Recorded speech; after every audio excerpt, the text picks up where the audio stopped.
Holding our two kids' hands, I rushed home to tell my husband I had inherited $2 million and a skyscraper in New York City. But my husband and his mistress were waiting on the front porch with divorce papers.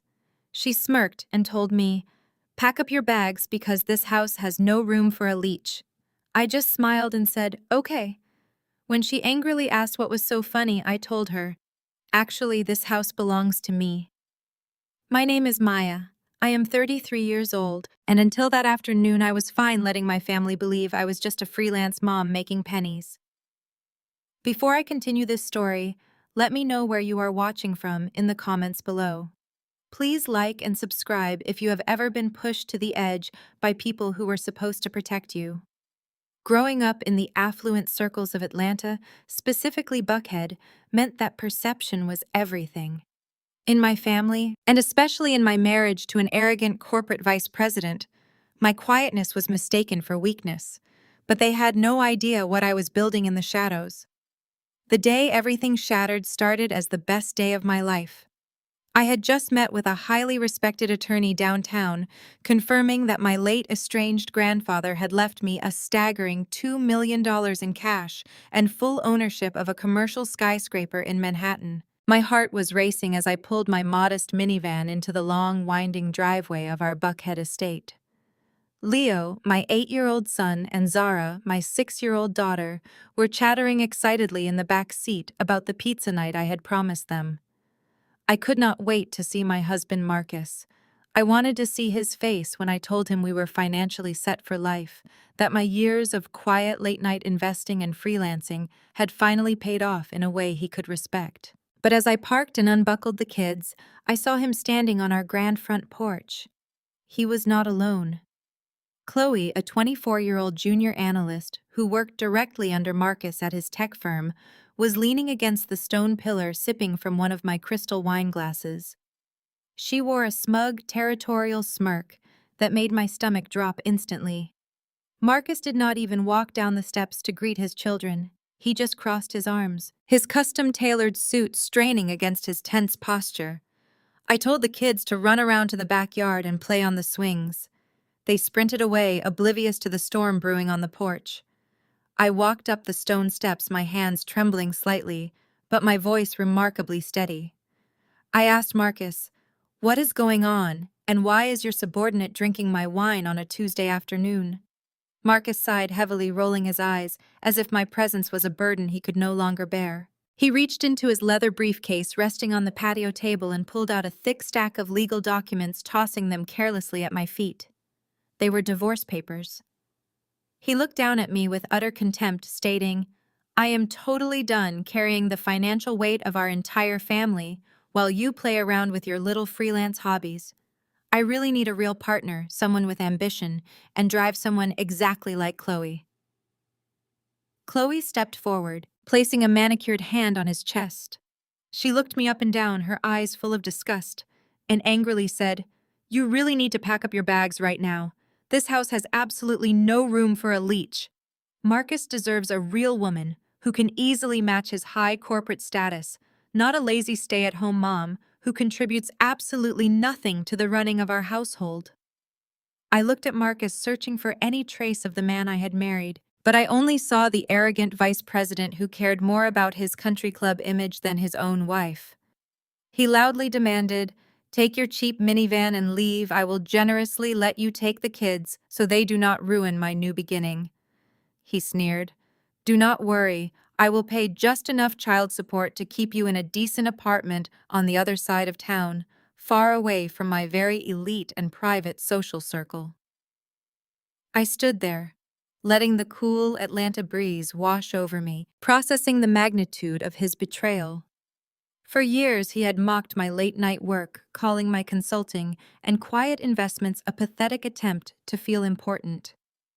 He constantly degraded me in front of his wealthy colleagues, painting himself as the selfless provider burdened by an unambitious wife. I looked down at the divorce papers, then back up at Chloe, who wore a triumphant face, and I simply smiled. I said, "Okay." Chloe angrily snapped at me, "What is so very funny about losing your husband and your home?" I calmly opened my designer bag, a bag Marcus always assumed was a cheap knockoff, and pulled out a heavy notarized folder. I slid the master deed of the estate out and handed it directly to her. I simply said, "Actually, this house belongs to me." Marcus laughed a harsh, dismissive sound. He furiously shouted, "You are completely delusional. I pay the mortgage and my own name is on the deed." He was wrong. I calmly explained, "I secretly bought this estate through an anonymous holding company using my private funds before we got married." His name was merely listed as a temporary authorized resident, a legal courtesy I could revoke at any time. Marcus turned red with absolute fury. Refusing to believe a word I said, he pulled out his phone and dialed 911. He glared at me and demanded police remove us immediately. Two Atlanta Police Department cruisers pulled heavily into the circular driveway, their bright blue lights flashing wildly against the pristine white columns of the estate. The neighborhood was instantly awake. Mrs. Henderson from across the street stepped out onto her perfectly manicured lawn, clutching her silk robe, while the Duprees next door peeked through their plantation shutters. Marcus immediately rushed down the brick steps before the officers even had both feet out of their vehicles. He adjusted his Tom Ford suit jacket, slipping effortlessly into his polished corporate executive persona. He pointed an accusatory finger directly at me, shaking his head with a look of manufactured exhaustion. "Officer, thank God you are here," he said, his voice dripping with smooth, practiced authority. "I need this woman removed from my property right now. We are in the middle of a messy divorce and she is trespassing, acting completely erratic and absolutely refusing to vacate." Chloe huddled tightly behind his broad shoulders, playing the perfect role of the terrified, innocent bystander. She clutched her designer handbag, a bag I later found out was purchased with my own money, and offered the police a trembling, pathetic smile. "Please, officer," she whimpered loudly. "She is completely unhinged. We just want some peace." The lead officer, a tall, no-nonsense man with graying hair, held up a hand to stop Marcus's theatrical performance. He bypassed the dramatic couple entirely and walked directly up the stone steps to where I stood. I was not screaming. I was not crying. I simply stood there, smoothing the lapels of my blazer, radiating a chilling calm that clearly unsettled Marcus to his core. "Ma'am, is this your residence?" the officer asked, pulling out his official notepad. Marcus scoffed loudly, stepping back onto the porch. "Of course it is not hers. I am the vice president of marketing at Kinsley Tech. I pay the mortgage on this $5 million house. She is a freelance stay-at-home mother who has not seen a real corporate paycheck in 7 years." I did not dignify his rant with a direct response. Instead, I reached into my leather tote and retrieved a thick, cream-colored manila envelope. I pulled out the embossed property deed, the LLC formation documents, and the finalized trust agreement, handing them neatly to the officer. "Take your time reading those, officer," I said, my voice steady and clear enough for the nosy neighbors to hear perfectly. "You will see that this property is owned entirely by Lumina Holdings. I am the sole proprietor and sole financial backer of Lumina Holdings. Marcus Sterling is listed merely as an authorized resident, a courtesy status I revoked exactly 10 minutes ago." Marcus let out a sharp, arrogant laugh that echoed across the front yard. "This is exactly what I mean, officer. She is forging legal documents. Now I write the mortgage check every single month from our joint account." The officer scrutinized the papers, running his finger down the notarized signatures and the official state seals. He looked up, his expression shifting from neutral inquiry to strict, unwavering authority, turning his attention to Marcus. "Sir, paying a bill from a joint account does not grant you ownership of the property. According to these state-certified documents, Ms. Washington is the sole legal owner of this entire estate. You are technically a tenant at will, and she has the absolute right to ask you to leave immediately." Marcus's jaw dropped. The smug satisfaction vanished from his handsome face, replaced by a dark, ugly shade of intense humiliation. He looked around wildly, noticing Mrs. Henderson now openly recording the exchange on her smartphone. "This is completely ridiculous," Marcus shouted, his voice cracking, shedding the polished executive image entirely. I know the mayor of Atlanta. I play golf with the chief of police. You are not kicking me out of my own house for a woman who brings absolutely nothing to the table. Chloe tugged frantically at his expensive sleeve. Marcus, what is going on? You promised me this was your house. You said we were moving in today. I stepped forward, making sure my eyes locked directly onto Chloe's panicked, pale face. He lied to you, Chloe, just like he lied to his entire family, his prestigious church, and his corporate colleagues. He desperately needed you to believe he was a wealthy king, but he has been living in my castle the entire time. Sassi. The lead officer rested his hand heavily on his utility belt, stepping firmly between Marcus and me. Sir, I'm going to ask you to step off this porch and vacate the premises right now. If you need to gather personal belongings, you can easily request a civil standby for a later date. If you refuse to leave this property right now, I will personally arrest you for trespassing. Do you understand me clearly? I watched Marcus deflate under the officer's unyielding gaze. He scoffed, looking around at the quiet, judging stares of our elite neighbors who were relishing his complete public downfall. He finally realized his charm could not save him here. Marcus stared at the officer, his chest heaving with humiliated rage. He could not leverage his church reputation or his corporate title against cold, hard legal facts. Instead, he would try to destroy absolutely everything else. He snatched his hand away from Chloe and reached aggressively into his pocket, pulling out the keys to his prized Porsche parked in the driveway. He sneered, a vicious, venomous look twisting his features. Fine, keep the empty house, Maya. But you forgot one crucial thing. I control our joint bank accounts. There is over $500,000 in liquid cash sitting in there right now. I am going to wire every single penny to an offshore account before you can even blink. Good luck paying for the upkeep of this massive estate when I leave you with absolutely nothing. Let us go, Chloe. We are taking the Porsche. King. Marcus stomped across the manicured lawn, his custom leather loafers sinking deeply into the soft grass. He practically threw his expensive leather suitcase into the trunk of the gleaming black Porsche Panamera. Chloe scurried closely behind him, her designer heels clicking frantically against the brick driveway.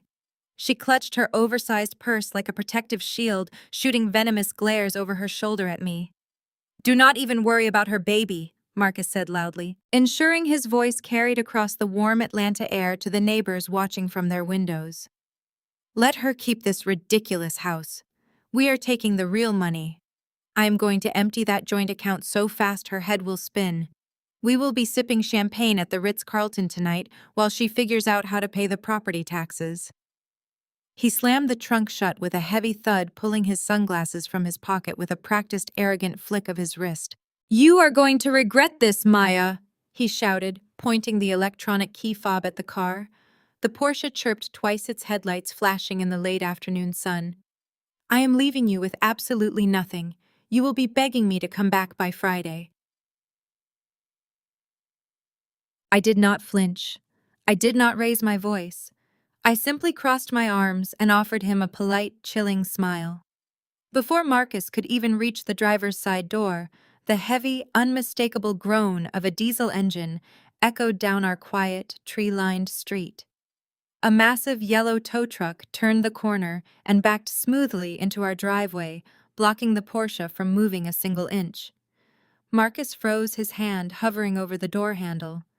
The tow truck driver, a burly man in a neon safety vest, hopped out of the cab with a heavy metal clipboard. What the hell do you think you are doing? Marcus barked, his face turning an alarming shade of crimson. Move that piece of junk right now. I am leaving. The driver ignored him entirely, walking straight past the panicked executive and handing the clipboard directly to me. I signed my name with a smooth, practiced stroke. Thank you, Gary, I said pleasantly. Marcus stared at us, his eyes wide with wild confusion. Gary, what is going on here? That is my vehicle, he demanded, stepping aggressively toward the driver. I turned to face my soon-to-be ex-husband, savoring the absolute destruction of his massive ego. Marcus, Did you really think I would let you drive away in a $120,000 sports car that I actually pay for? You love bragging to your elite country club friends about your incredible executive bonus, but we both know the real truth. That Porsche is a corporate lease. Marcus swallowed hard, the color rapidly draining from his face, as Chloe looked between us in sheer panic. You are lying, he stammered, though the violent tremor in his voice betrayed his crumbling confidence. I shook my head slowly, taking a deliberate step down the brick stairs. The lease is registered entirely to Lumina Holdings. The insurance is paid directly by Lumina Holdings. You were just an authorized driver, Marcus. And since you no longer reside at this address, and you are no longer affiliated with my life, I have officially canceled your driving privileges. Gary here is repossessing company property. The tow truck driver efficiently hooked the heavy steel chains under the front chassis of the Porsche. The mechanical winch whined loudly, lifting the front tires off the pristine brick driveway. Marcus lunged forward, grabbing the driver by the shoulder. Stop! You cannot take my car. I need to get to work tomorrow. The lead police officer, who had lingered near his cruiser to ensure they actually left, immediately stepped forward and placed his hand firmly on his service belt. Sir, step away from the tow operator right now, the officer commanded. Marcus ripped his hand back as if he had been burned, watching helplessly as his ultimate status symbol was dragged onto the flatbed. Chloe let out a loud, dramatic gasp, stomping her foot on the pavement. Marcus, do something! How are we supposed to get to the hotel? We have luggage. Marcus ran a trembling hand over his face, sweating profusely despite the mild weather. He pulled his smartphone from his jacket pocket, his fingers tapping furiously against the screen. Fine, he hissed, his voice laced with pure desperation. Take the stupid car. I do not care. I am transferring the $500,000 from our joint savings into my personal account right this second. I am going to buy a better car tomorrow. A cash purchase. He glared at me triumphantly, hitting the confirm button on his banking app. Say goodbye to your precious security blanket, Maya. I leaned comfortably against the porch railing, checking my own watch. You might want to refresh that app, Marcus. He scowled, staring down at his phone. The triumphant look instantly melted into an expression of sheer terror. An error message flashed across his screen in bright red letters.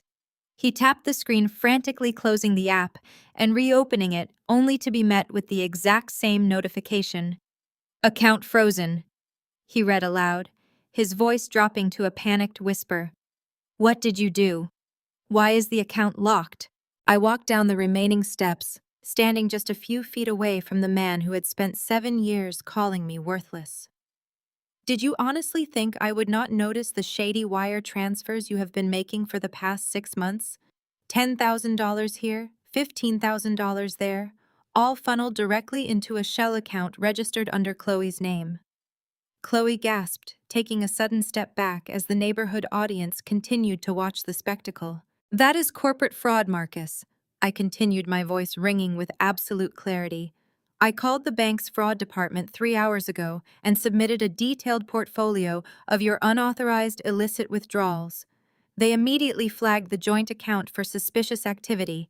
Every single cent is completely frozen, pending a full federal investigation. You cannot touch a dime. You are crazy! Chloe shrieked, her carefully crafted poise completely disintegrating. Marcus, you told me we had money. You told me she was broke and that you were the one funding everything. Marcus could not even look at her. He stood frozen on the edge of the curb, clutching his useless phone, surrounded by his expensive luggage with absolutely no way to leave.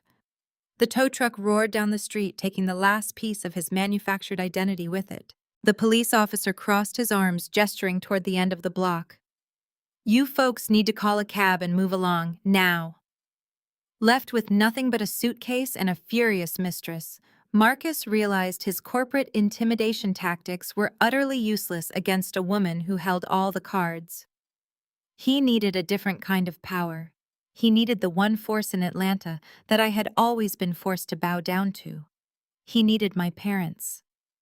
With shaking hands, he dialed a number he knew by heart. I watched his face morph from a defeated, broken man into a wounded, righteous victim the moment the call connected.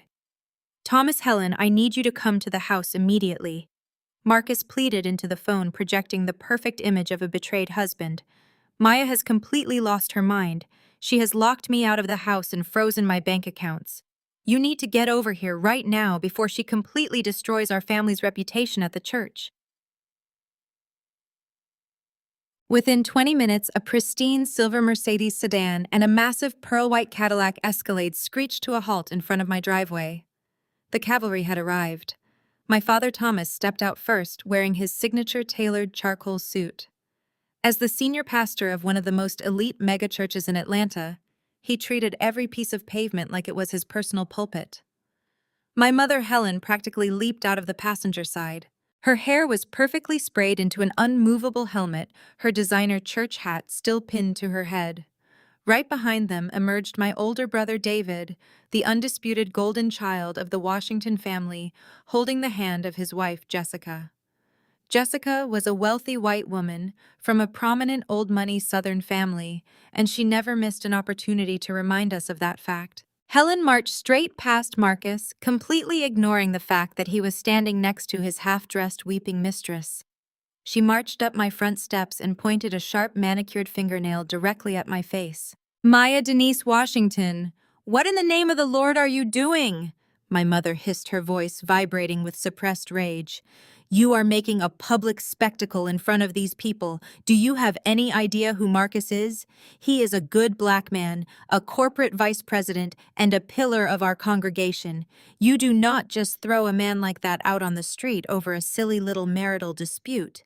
You are embarrassing our entire family." I stared at the woman who gave birth to me, feeling a cold knot form in my chest.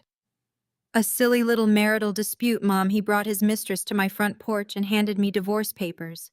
He tried to steal $500,000 from me just 10 minutes ago. My father. Thomas crossed his arms, puffing out his chest. "You must have provoked him, Maya," he boomed, using his authoritative pastor voice that usually commanded thousands of people every Sunday. "A man requires absolute peace in his home. You have been neglecting your wifely duties, playing around with your little freelance computer projects. Now Marcus called me and said you locked him out of his own bank accounts. You need to call the bank right now, unlock those funds, and apologize to your husband before you ruin our family reputation in Buckhead permanently." "The accounts stay frozen," I replied, refusing to look away from his furious glare. "And for the record, this is my house, not his." A sharp, condescending laugh pierced the tense air. Jessica stepped forward, adjusting the strap of her ridiculously overpriced Birkin bag. She swirled her iced matcha latte, looking at me with a mixture of pity and absolute disdain. "Oh, Maya, let us be realistic here," Jessica drawled, her southern accent dripping with passive-aggressive venom. "We all know you do not own this estate. You do not even have a real career. You sit at home all day doing whatever it is you do on your laptop. David and I actually contribute to society. My husband just broke ground on a multi-million-dollar church community center, while you cannot even manage to keep a successful husband happy. You should be down on your knees thanking God that a man of Marcus's high caliber stayed with a woman who has zero ambition." I felt my jaw tighten. The absolute audacity of Jessica lecturing me about wealth and success was staggering. She was entirely oblivious to the fact that I was the anonymous mega donor who single-handedly funded David's precious community center. David placed a comforting hand on his wife's waist, looking at me with profound disappointment. "Jessica is absolutely right, Maya," David said smoothly, playing the righteous man of God. "You have always been the difficult one. You always create problems where there should be peace. You are an unemployed mother with no real assets to your name. If Marcus takes this to a judge, he will win full custody of Leo and Zara. You cannot provide the elite lifestyle those children need. So do the right thing, humble yourself, and fix this mess before you lose your kids." The betrayal was suffocating. My own parents and my own brother were actively defending a man who had betrayed me simply because he carried a corporate title and made them look incredibly good at their Sunday service.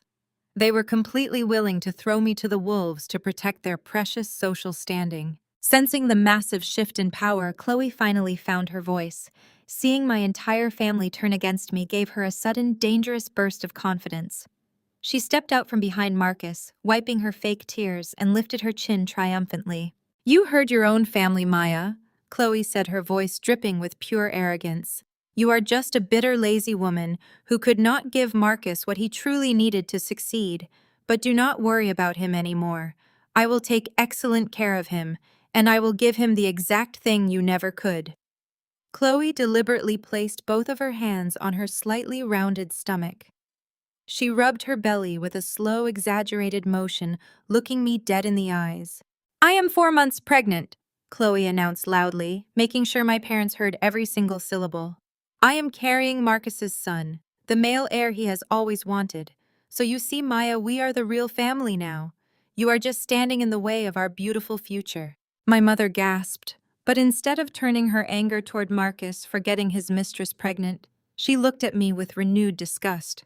It was as if my failure to produce a male heir was the ultimate unforgivable sin that justified everything Marcus had done. "A child is a blessing from God," Thomas proclaimed solemnly, looking at Chloe's stomach with a forgiving smile. "Maya, you cannot stand in the way of a man and his legacy. You need to step aside gracefully and let this new family flourish." I looked at my parents, who were incredibly eager to welcome their son-in-law's mistress into the fold. I looked at David and Jessica, who were practically glowing with self-satisfaction. I looked at Marcus, who finally looked smug and victorious again, fully believing Chloe's pregnancy had secured his position as the untouchable patriarch of the family. I did not scream. I did not cry.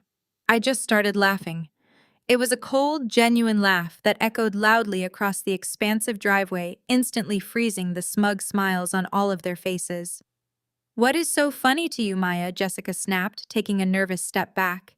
"Your entire life is falling apart." "My life is just getting started, Jessica," I said calmly. I unzipped the side pocket of my leather tote bag and pulled out a thick, bright red folder clearly marked with the logo of Atlanta's most prestigious fertility clinic. "You say you are carrying Marcus's heir, Chloe?" I asked, my voice slicing through the heavy, tense air. I tapped the red medical folder against my palm, staring directly into my husband's suddenly terrified eyes. "That is absolutely fascinating. Truly a medical miracle." The heavy silence that suddenly fell over the driveway was thick enough to choke on. Everyone simply stared at the bright red folder in my hands. Chloe took a stumbling, frantic step backward, her manicured hands instinctively dropping away from her slightly rounded stomach. The smug, victorious smirk she wore just seconds ago completely evaporated, quickly replaced by a chalky, wide-eyed terror. I did not rush this deeply satisfying moment at all. I slowly opened the front flap of the folder, the crisp sound of the heavy medical paper seemingly echoing across the entire neighborhood. I pulled out the top document, a certified summary report from Atlanta urological specialists, and thrust it directly into Marcus's chest. He reflexively grabbed the paper, his eyes darting wildly over the bold black text. "Read it aloud right now, Marcus," I demanded, my voice ringing with absolute authority. "Read the medical reality you conveniently forgot to share with your young, naive mistress." Marcus opened his mouth, but no sound came out. His hands shook so violently that the paper rattled. He looked at the document, then at Chloe, and then back to the document. The blood drained entirely from his face, leaving him looking like a hollow shell of the arrogant corporate executive who had arrived just 30 minutes earlier. "I will read it for you," I said, projecting my voice so my parents and the nosy neighbors could hear every single devastating detail. 3 years ago, Marcus suffered a severe case of untreated epididymitis that required emergency surgery. The complication was massive. The horrific surgical intervention, combined with the incredibly severe subsequent infection, left him completely and irreversibly sterile. A 0% viable sperm count. Our doctor confirmed it during our final round of fertility testing. Marcus cannot father children. He will never father children. A loud collective gasp instantly rippled through the gathered neighborhood audience. Mrs. Henderson dropped her smartphone on her lawn. Jessica covered her mouth with her manicured hand. Chloe let out a high-pitched, panicked squeak, looking around wildly for an escape route. So please tell me, Chloe. I continued taking a slow, deliberate step toward her. Whose child are you actually carrying? Because unless you manage to achieve immaculate conception in the break room of Kinsley Tech, that baby absolutely does not belong to my husband. Marcus finally snapped out of his completely paralyzed state. He lunged toward Chloe, his face contorted in an ugly mask of agony and rage. You lied to me, he bellowed, grabbing her by the shoulders. You told me it was mine. You said we were going to build a legacy together. Chloe shoved him away, dropping the terrified victim act entirely. Her face hardened into a vicious sneer. Get your hands off me, you broke, pathetic loser. You promised me a mansion. You promised me millions of dollars and country club memberships.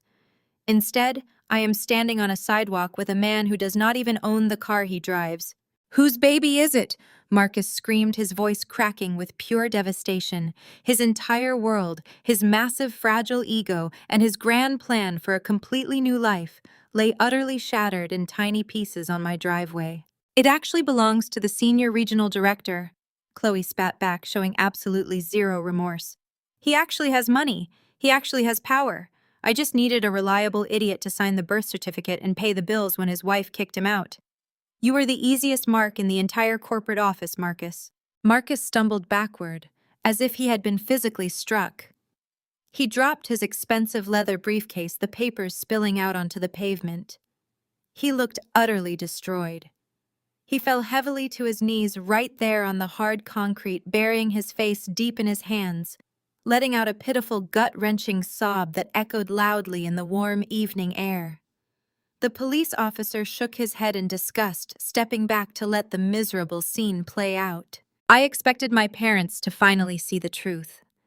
I expected them to look at the kneeling, broken, cheating man on my driveway and realize I had been completely justified in throwing him out. I foolishly expected a sincere apology from them. Instead, I witnessed the true horrifying depth of their toxic loyalty. My mother, Helen, immediately rushed forward, completely bypassing me entirely. She knelt beside Marcus, placing a comforting maternal hand on his shaking back. She glared up at me, her eyes flashing with an intense, irrational hatred. Are you happy now, Maya? Helen shouted, her voice trembling with misplaced rage. You just had to humiliate this poor man in public. You just had to strip away his last shred of dignity in front of the entire neighborhood. His precious dignity, I asked, feeling genuinely stunned by her reaction. Mom, he brought his pregnant mistress to my house to kick me out. He tried to steal my money and you are defending him. My father Thomas stepped up beside his wife, pulling his pastoral authority around him like a protective cloak. Marcus made a mistake, Maya. A grave mistake born of desperation because you failed to provide him with a welcoming, peaceful home. But to stand here and publicly destroy a good man is simply vindictive. It is unchristian. You have always been a spiteful, destructive girl. David crossed his arms tightly, his rigid posture perfectly mirroring our father's arrogant stance. Dad is right. You always ruin everything you touch, Maya. You have this sick need to tear down successful people because you are so bitterly jealous. Just look at what you did to my college fund. The sudden pivot hit me like a freight train. They were actually deliberately changing the subject. They were actively ignoring the cheating, the fraud, and the massive public humiliation Marcus had brought to my doorstep. And they were instead digging into a 10-year-old family secret to protect his shattered ego. I turned on my heel and walked straight through the heavy oak front doors into my grand foyer, leaving the sweltering Atlanta driveway and Marcus's pathetic sobbing behind.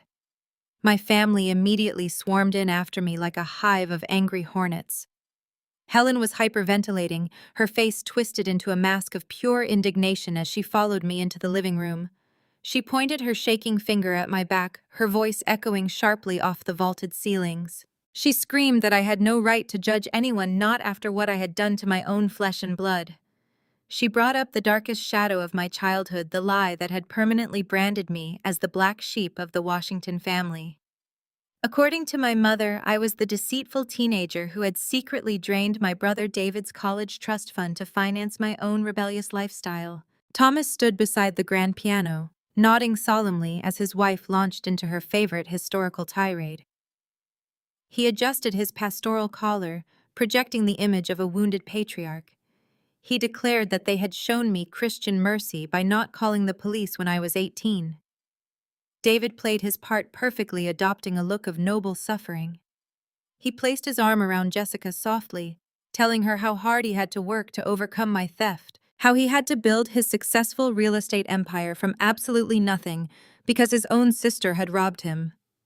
Jessica gasped, clutching the strap of her expensive handbag, her eyes darting toward me with pure, absolute disgust. She whispered that it made perfect sense why I was currently acting so vindictive. She said once, "A thief, always a thief."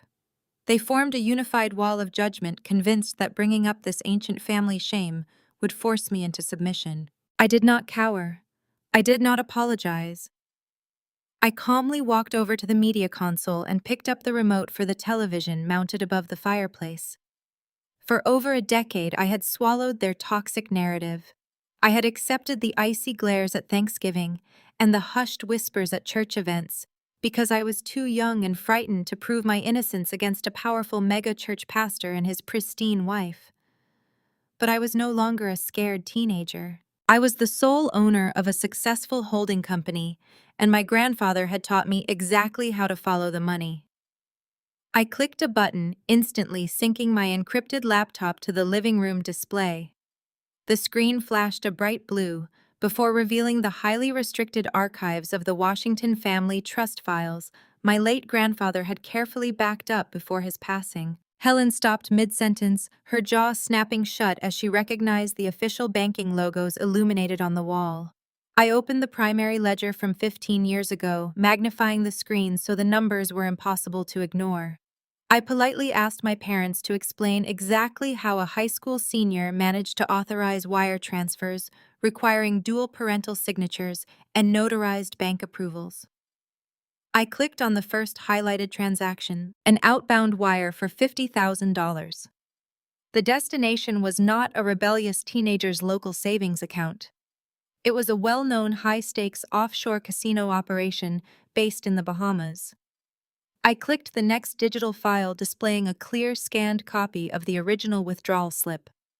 Helen's unmistakable looping signature sat perfectly on the bold authorization line. The silence in the living room was absolute and suffocating.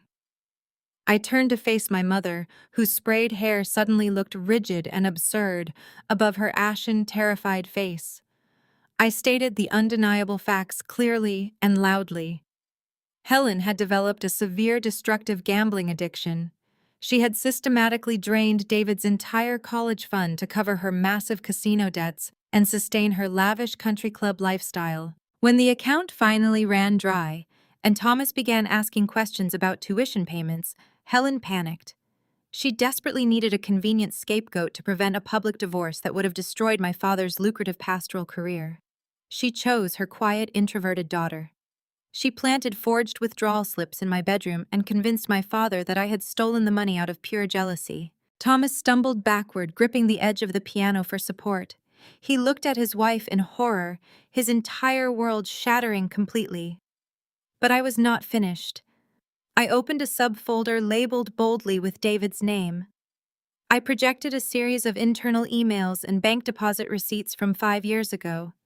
I looked directly at my golden child brother, watching his noble victim persona completely dissolve into pure panic. I revealed that David had discovered the truth about Helen's gambling long before I did. Instead of defending his innocent sister, David struck a highly lucrative deal with his mother. Helen agreed to secretly funnel cash directly from the church's discretionary outreach fund into David's personal business accounts, providing the seed money for his self-made empire. In exchange, David kept his mouth shut and allowed me to carry the burden of his ruined college fund. David's face flushed a deep, guilty crimson. He raised his hands, stammering frantically, trying to formulate an excuse that could justify extorting his own mother and framing his younger sister. Jessica slowly dropped her hand from David's arm, taking a deliberate step away from him, as if he were suddenly contagious. Her condescending demeanor vanished, replaced by a cold, calculating fury. She stared intensely at the screen, processing the exact, specific dates of the church fund transfers and comparing them to the timeline of her husband's initial business ventures. She realized David's self-made wealth persona, the narrative that had convinced her wealthy family to approve their marriage, was a complete fabrication built on stolen congregation money. Jessica narrowed her eyes, her voice dropping to a quiet, icy whisper as she demanded an immediate explanation from the trembling man she thought she knew. David stammered desperately, his hands raised in a pathetic attempt to pacify his furious wife. Jessica did not wait for his fabricated excuses. She turned on her expensive heels, marching out of my house without a single backward glance, leaving David scrambling after her like a desperate dog. The magnificent unified front of the Washington family had completely shattered in my living room, but my father was not a man who surrendered his power easily. Thomas stepped forward, his face flushed with a terrifying righteous fury. He pointed a trembling finger at my chest, his booming pastoral voice vibrating the glass of my windows. He declared that I had crossed a sacred line that could never be uncrossed. He told me that my actions were a direct attack on the sanctity of his ministry and the holy reputation of his entire family. He promised me that I would pay dearly for exposing my mother and my brother, swearing that he would rain absolute ruin down upon my life. 2 days later, a heavy embossed envelope arrived via private courier at my front door. It was an official formal summons to a mandatory church council meeting at the Grace Fellowship Cathedral. The enclosed letter was signed by Thomas and the entire board of senior elders. The language was meticulously crafted, but the underlying threat was undeniably clear. If I refused to attend and submit to their spiritual discipline, I would be publicly and legally excommunicated from the congregation. In the elite, interconnected world of wealthy Atlanta society, an excommunication from Grace Fellowship was professional and social suicide. It meant being permanently blacklisted by the city's most powerful business owners, influential politicians, and prominent socialites who populated my father's pews every single Sunday. Thomas fully intended to weaponize his massive congregation to crush my independent life and force me back into absolute submission. He wanted to make a horrific example out of his disobedient daughter. I arrived at the sprawling mega-church complex on Thursday evening, wearing a tailored navy suit that projected unbothered authority. The executive boardroom was an intimidating, cavernous space lined with dark mahogany and floor-to-ceiling windows overlooking the illuminated city skyline. The long conference table was entirely occupied by the most influential men and women in Atlanta. I recognized a prominent state senator, a billionaire real estate developer, and several elite corporate chief executive officers. They were all senior elders of my father's church, and they all stared at me with varying expressions of profound disappointment and open contempt. Marcus was surprisingly seated near the head of the table, looking incredibly smug and confident in a brand-new charcoal suit. He had clearly run straight to my father crying about his ruined reputation, and Thomas had eagerly embraced him as a fellow victim of my supposed cruelty. Helen sat quietly in the corner, her posture rigid, her eyes fixed firmly on the polished wooden table. David was absent, likely still dealing with the explosive fallout of his crumbling marriage. Thomas stood at the head of the table, flanked by massive digital presentation screens that currently displayed the church's gleaming gold crest. He addressed the council with the grave theatrical tone of a man defending a sacred institution from a hostile, chaotic threat. He painted a heartbreaking, entirely fictional picture of my marriage. He described Marcus as a devoted, loving husband who had been ruthlessly cast out by a bitter, materialistic, and deeply disturbed wife. He completely omitted the pregnant mistress, the stolen funds, and the forged divorce papers. He then turned his righteous indignation toward me. He stated that my recent behavior had brought intolerable shame upon the Washington family and the church community. He declared that true redemption required absolute public humility. He spoke of grace, forgiveness, and the absolute necessity of a woman submitting to her spiritual headship. The council members nodded along, completely mesmerized by his charismatic, manipulative sermon. My father crossed his arms, looking down at me with supreme arrogance. He outlined his non-negotiable demands for my spiritual rehabilitation. I was strictly required to stand before the entire congregation this coming Sunday and deliver a full, unreserved public apology for my deceitful actions. I was to beg for the forgiveness of my husband and my family. Furthermore, to properly prove my repentance and submit to the sanctity of my marriage, I was to immediately sign over complete control of my holding company and all my personal financial assets to Marcus. Thomas slid a thick stack of legal documents across the mahogany table toward me. He confidently stated that signing these papers would save face, restore peace to his household, and prevent my immediate humiliating excommunication. He claimed it was the only path back into the grace of the community.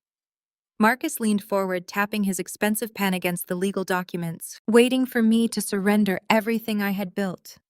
The wealthy elders nodded in solemn agreement, fully expecting me to break under the immense pressure of their collective power. I looked down at the incredibly heavy legal documents, then directly at Marcus's triumphant smirk, and finally at my father's demanding authoritarian glare.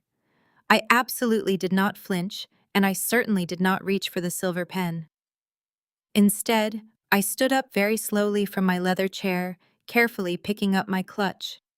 I walked purposefully past the tall stack of legal papers, ignoring the confused murmurs of the gathered elites. I stepped directly up to the main podium where my furious father stood. I looked out at the vast sea of judgmental faces, feeling a sudden surge of absolute clarity and undeniable purpose. Before anyone could utter a single word of protest or loudly demand me to sit down, I pulled a small silver flash drive from my tailored pocket. I jammed it firmly into the master control console, completely and instantly overriding the church's pristine presentation screen with my own undeniable truth to finally expose their incredibly massive web of lies. The massive digital monitors mounted across the mahogany walls flickered violently, shedding their gleaming gold cathedral crests in favor of stark high-contrast spreadsheets. I stepped to the microphone, feeling the cool metal against my palm, and amplified my voice, so it resonated not just in the boardroom, but through the audio system into the main sanctuary, where hundreds of congregants were gathering. I pointed directly at the largest screen, drawing every horrified eye to the corporate logo of Grace Foundation Holdings, LLC. I calmly announced that for the past 5 years, the anonymous donor who single-handedly kept this cathedral from foreclosure was not some mysterious billionaire. It was me. I funded the community center. I paid off the mortgage. I financed the youth programs Thomas took credit for every Sunday. A heavy, suffocating silence dropped over the room of elite politicians and executives. The billionaire developer sitting to my left choked on his water, his eyes darting between the irrefutable bank routing numbers and my perfectly composed face. Thomas gripped the edges of the podium so hard his knuckles turned bone white. He opened his mouth to shout me down to invoke his absolute pastoral authority, but the panic constricting his throat rendered him entirely mute. I did not give him a chance to recover. I clicked a button on the console, transitioning the presentation to a confidential audit I had personally commissioned, using my legal rights as the primary financial benefactor. The screen split into 2 columns. On the left were the exact dates and amounts of my multi-million-dollar charitable donations. On the right was the devastatingly precise digital trail of where that money actually went. I narrated the financial bloodbath with surgical precision. I highlighted a transfer of $200,000 marked for the cathedral roof repair that was routed directly into a private offshore account controlled exclusively by David. I clicked again, showing a massive youth ministry grant, vanishing only to magically reappear 3 days later as the down payment on Jessica's lavish Buckhead estate. The evidence was absolute, chronicling years of systematic embezzlement. Thomas and David had colluded to siphon my charitable donations, laundering church funds to finance their luxurious lifestyles. I highlighted the country club memberships, the imported luxury cars, and the incredibly expensive designer wardrobes Jessica paraded around in every single week. I looked directly at Jessica, whose perfectly sprayed hair seemed to wilt as the horrific reality crashed down. The self-made wealth. Her husband constantly bragged about the elite status she used. To mock my supposedly useless freelance career was entirely funded by stolen charity money. The boardroom instantly exploded into absolute chaos. The state senator slammed his fist against the mahogany table, loudly demanding a full police investigation. The corporate executives who had donated their own money based on Thomas's false promises began shouting over one another, their faces purple with righteous fury. The noise from the sanctuary below swelled into a deafening roar, as the congregation realized their beloved pastor was a common thief. Jessica shot out of her leather chair, her face contorted in humiliation and rage. She marched directly over to David, ignoring the screaming elders, and slapped him so hard the sharp crack echoed over the microphone. She shrieked that she was calling her father's legal team and stormed out the glass double doors, leaving David rubbing his cheek in stunned silence. Thomas frantically waved his hands, desperately trying to calm the enraged billionaires and politicians. He shouted about clerical errors and accounting misunderstandings, but his booming voice held zero power anymore. The illusion of his untouchable ministry was dead, burned to ashes by the glaring light of his own financial records. Helen remained frozen in her corner chair, her eyes wide with terror as she watched her pristine social standing evaporate into thin air. I stood at the podium, feeling an overwhelming sense of vindication. For years they had cast me as the bitter disappointment of the Washington family while secretly surviving on the wealth I had built. The elders began dialing their respective lawyers, effectively ending the mandatory disciplinary council and transforming it into a massive criminal inquiry. I unplugged my silver flash drive, slipping it back into my tailored pocket, ready to walk out of that cathedral forever. But as I turned away from the console, my exit was suddenly blocked. David and Marcus stepped into my path, their faces twisted into identical masks of desperate, cornered malice. They had both just lost everything. Marcus had lost his corporate career and his mistress, and David had just lost his marriage, his fake empire, and his freedom. Stripped of their money and their social armor, they formed a highly dangerous, toxic alliance right there in the chaotic boardroom. Marcus stepped dangerously close to me, the smell of stale coffee and panicked sweat radiating off his expensive suit. He lowered his voice, dropping the victim persona entirely, his tone dripping with cold, calculated cruelty. He leaned closer and told me that I had made a massive mistake, burning down the entire family. He sneered that no judge in the state of Georgia would look kindly on a woman who destroyed a prominent church and framed her own father in a manic, vindictive rage. David stepped up right beside him, nodding slowly with a vicious, predatory smile. He smoothly added that they had dozens of wealthy, powerful witnesses right here in this building who would testify to my highly unstable, erratic, and deeply concerning behavior. They both looked me dead in the eyes, their evil intentions terrifyingly clear. Marcus crossed his arms tightly, leaning down to whisper his final, devastating threat. He promised me that because of this seemingly psychotic public meltdown, he and David were going to file an emergency injunction in family court tomorrow morning. They were going to team up, successfully use my supposed mental instability against me, and permanently take full custody of my children, Leo and Zara. True to his vicious promise, Marcus did not waste a single second executing his malicious plan. By 8 o'clock the very next morning, I was walking through the heavy glass doors of the Fulton County Family Court building. My lawyer had called me at dawn, warning me that Marcus had officially filed an ex parte emergency custody petition. He was seeking immediate, temporary, and permanent physical custody of Leo and Zara. I navigated the metal detectors and stepped onto the polished linoleum of the third-floor corridor. I immediately spotted them waiting outside courtroom 4. Marcus stood tall and proud in his signature tailored charcoal suit, clutching a thick manila folder. He was not alone. My mother Helen stood firmly at his right side, wearing a conservative pearl necklace and a deeply concerned, highly rehearsed expression. Jessica stood at his left, her arms crossed defensively over her designer blouse. They formed an impenetrable wall of toxic solidarity, eagerly waiting to witness my absolute destruction. They spotted me approaching, and Marcus immediately stepped directly into the center of the hallway, physically blocking my path to the clerk's office. He forcefully shoved the thick manila folder directly against my chest, forcing me to take it or let it fall to the floor.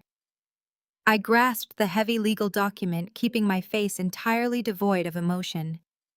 Marcus smiled, a cold, predatory grimace that barely concealed his seething desperation. He proudly announced that the judge was going to review the affidavits within the hour. He sneered that no court in the state would ever let me keep my children after reading the sworn testimonies of my own flesh and blood. I opened the folder, scanning the crisp legal pages. Helen had submitted a devastating, entirely fabricated character witness statement. My own mother swore under penalty of perjury that I had a long documented history of severe emotional instability. She wrote that my behavior at the church the previous night was a psychotic, unprovoked manic episode that terrified the entire congregation. Jessica had provided a similarly vicious affidavit. She claimed I was a deeply bitter, unemployed freelancer who frequently neglected my children out of pure laziness. She officially testified that I created a toxic, hostile environment that actively endangered the mental health of my innocent son and young daughter. I looked up from the appalling stack of lies, staring directly at the woman who gave birth to me. Helen refused to meet my eyes, opting instead to stare intently at the brass handle of the courtroom door. She was completely willing to declare her own daughter mentally unfit and rip her grandchildren from their mother's arms just to punish me for exposing her gambling debts. Jessica, however, met my gaze with a smug, defiant glare. She clearly enjoyed playing a crucial role in my manufactured downfall. Marcus stepped closer, invading my personal space, his expensive cologne turning my stomach. He aggressively tapped his index finger against the front of the custody petition. He boasted loudly, making sure the passing attorneys and court clerks could hear his impressive credentials. He reminded me that he was a highly respected senior vice president at Kinsley Tech. He bragged about his massive corporate salary, his comprehensive executive benefits package, and his impeccable social standing within the Atlanta business community. Marcus puffed out his chest, completely energized by the sound of his own arrogant voice. He confidently declared that family court judges always heavily favored the parent who could provide superior financial stability and a calm traditional household. He mocked my anonymous holding company, dismissing it as a pathetic imaginary shield that would instantly crumble under formal legal scrutiny. He stated that I was nothing but an unemployed, highly unstable woman who spent her days typing on a laptop in her pajamas. He promised me that by the end of the day, Leo and Zara would be living with him and Chloe. He claimed Chloe was eager to be the devoted, attentive mother that I completely failed to be. He told me to just surrender peacefully, suggesting that if I cooperated and handed over the children without a fight, he might generously allow me supervised visitation on alternating weekends. He finished his cruel, gloating speech with a victorious smirk, fully expecting me to burst into hysterical tears or beg for his mercy in the middle of the crowded courthouse hallway. Helen finally looked at me, her eyes silently urging me to submit to my punishment. Jessica practically vibrated with excitement, eagerly awaiting my inevitable crushing breakdown. I did not scream, I did not cry, I did not attempt to frantically defend my undeniable fitness as a mother. I simply stood there in the harsh fluorescent lighting, holding the fraudulent custody petition in my left hand. I slowly lifted my right arm and deliberately pushed back the cuff of my tailored blazer. I looked down at my watch, noting the precise time with absolute icy calmness. It was exactly 8:45 in the morning. I looked back up, meeting Marcus's confused, slightly unnerved gaze. I smiled, a genuine, terrifying smile that instantly erased the smug confidence from his face. I calmly informed Marcus that he was currently making a massive tactical error by wasting his time grandstanding in a crowded family court hallway this beautiful morning. I told him that he was actually going to be unacceptably late for a highly critical mandatory meeting at his prestigious office. Marcus frowned, his thick brow furrowing as he aggressively demanded to know what on earth I was talking about right now. I kept my voice perfectly level, letting the cold words slice through the tense air like a sharp scalpel.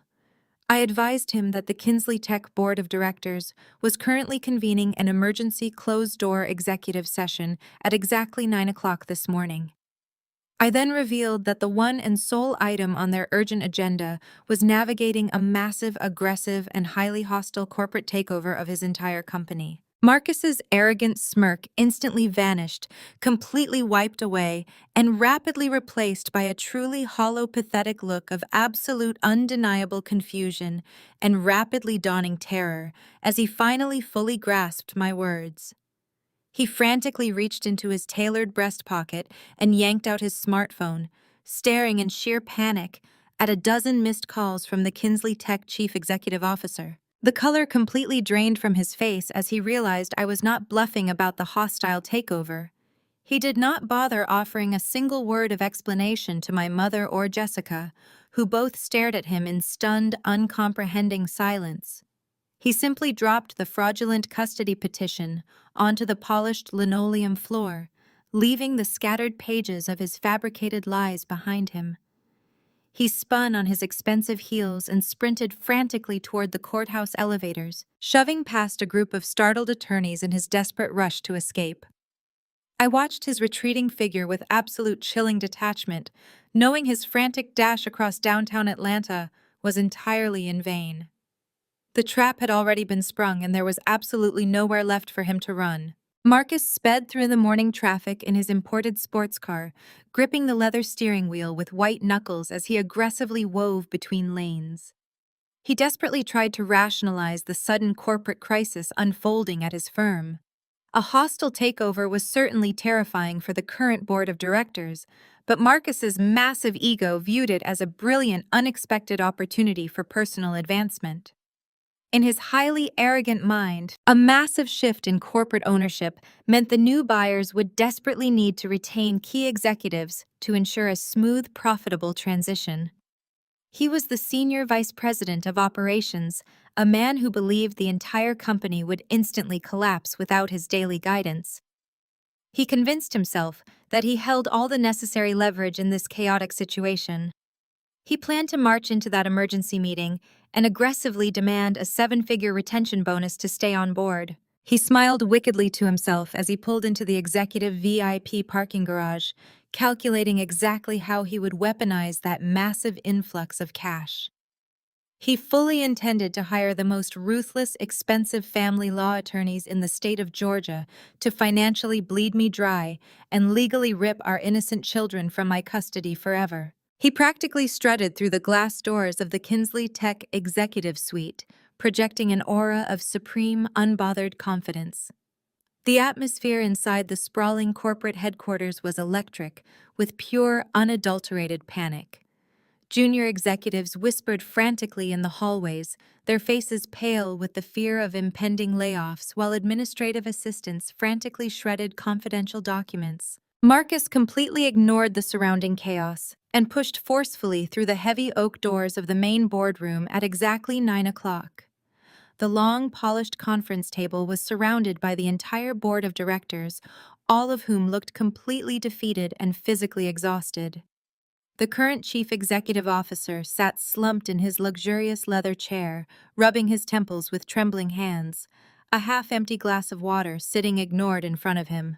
Marcus adjusted his expensive silk tie and cleared his throat loudly, preparing to deliver a masterful, highly calculated speech about corporate loyalty and his indispensable value to the mysterious new ownership.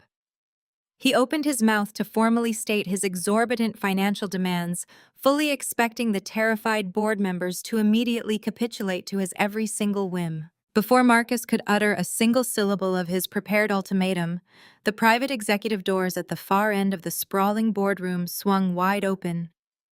I walked into the room wearing the exact same tailored navy suit I had worn to destroy my father's church the night before. I was flanked by three of the most ruthless, highly respected corporate acquisition lawyers on the East Coast, their briefcases packed with irrefutable proof of my absolute victory. A collective, stunned gasp echoed around the mahogany table as the panicked board members instantly recognized the woman who had just violently seized control of their entire company overnight. Marcus froze in place, his mouth hanging slightly open, his brain completely short-circuiting at the impossible sight of me invading his professional sanctuary. I did not break eye contact with him as I walked deliberately and powerfully toward the head of the long table. I pulled out the heavy leather chairman's seat and sat down, radiating absolute, undeniable authority. I folded my hands perfectly in front of me and smiled at my horrified ex-husband. I calmly announced to the silent, breathless room that Grace Foundation Holdings LLC had just successfully acquired a 60% controlling interest in Kinsley Tech. The air in the cold boardroom turned to solid ice as the horrific reality of his situation finally registered in Marcus's widening eyes. The supposedly unemployed, mentally unstable woman he had just tried to corner in family court was now the supreme, undisputed owner of his entire career and his professional future. He stared blindly at the thick corporate acquisition documents my lead attorney had just distributed to the board, watching his entire professional identity crumble into worthless dust. The undeniable truth was staring him right in the face, but his suffocating, deeply ingrained arrogance absolutely refused to let him accept this humiliating defeat. He violently slammed both of his hands down onto the polished mahogany table, his face flushing a dangerous volatile crimson with unhinged fury. He shouted at the top of his lungs that he would never ever work for a deceitful, vindictive woman like me. He loudly declared to the entire room that his elite executive employment contract contained an ironclad, legally binding and non-negotiable golden parachute clause. He sneered aggressively, his lip curling in desperate defiance that he was resigning effectively immediately. He officially demanded his immediate guaranteed severance package of exactly $5 million, fully intending to take my money and walk out the door a very wealthy, victorious man. I did not blink at his theatrical outburst. As Marcus aggressively shoved his chair back and took a heavy step toward the exit, I swiftly moved to block his path. I stood between my former husband and the heavy oak doors, staring him down with absolute, unwavering conviction. He attempted to puff out his chest, trying to physically intimidate me into stepping aside, but his bravado was entirely hollow. I calmly reached into my leather briefcase and withdrew a massive, densely packed compliance file.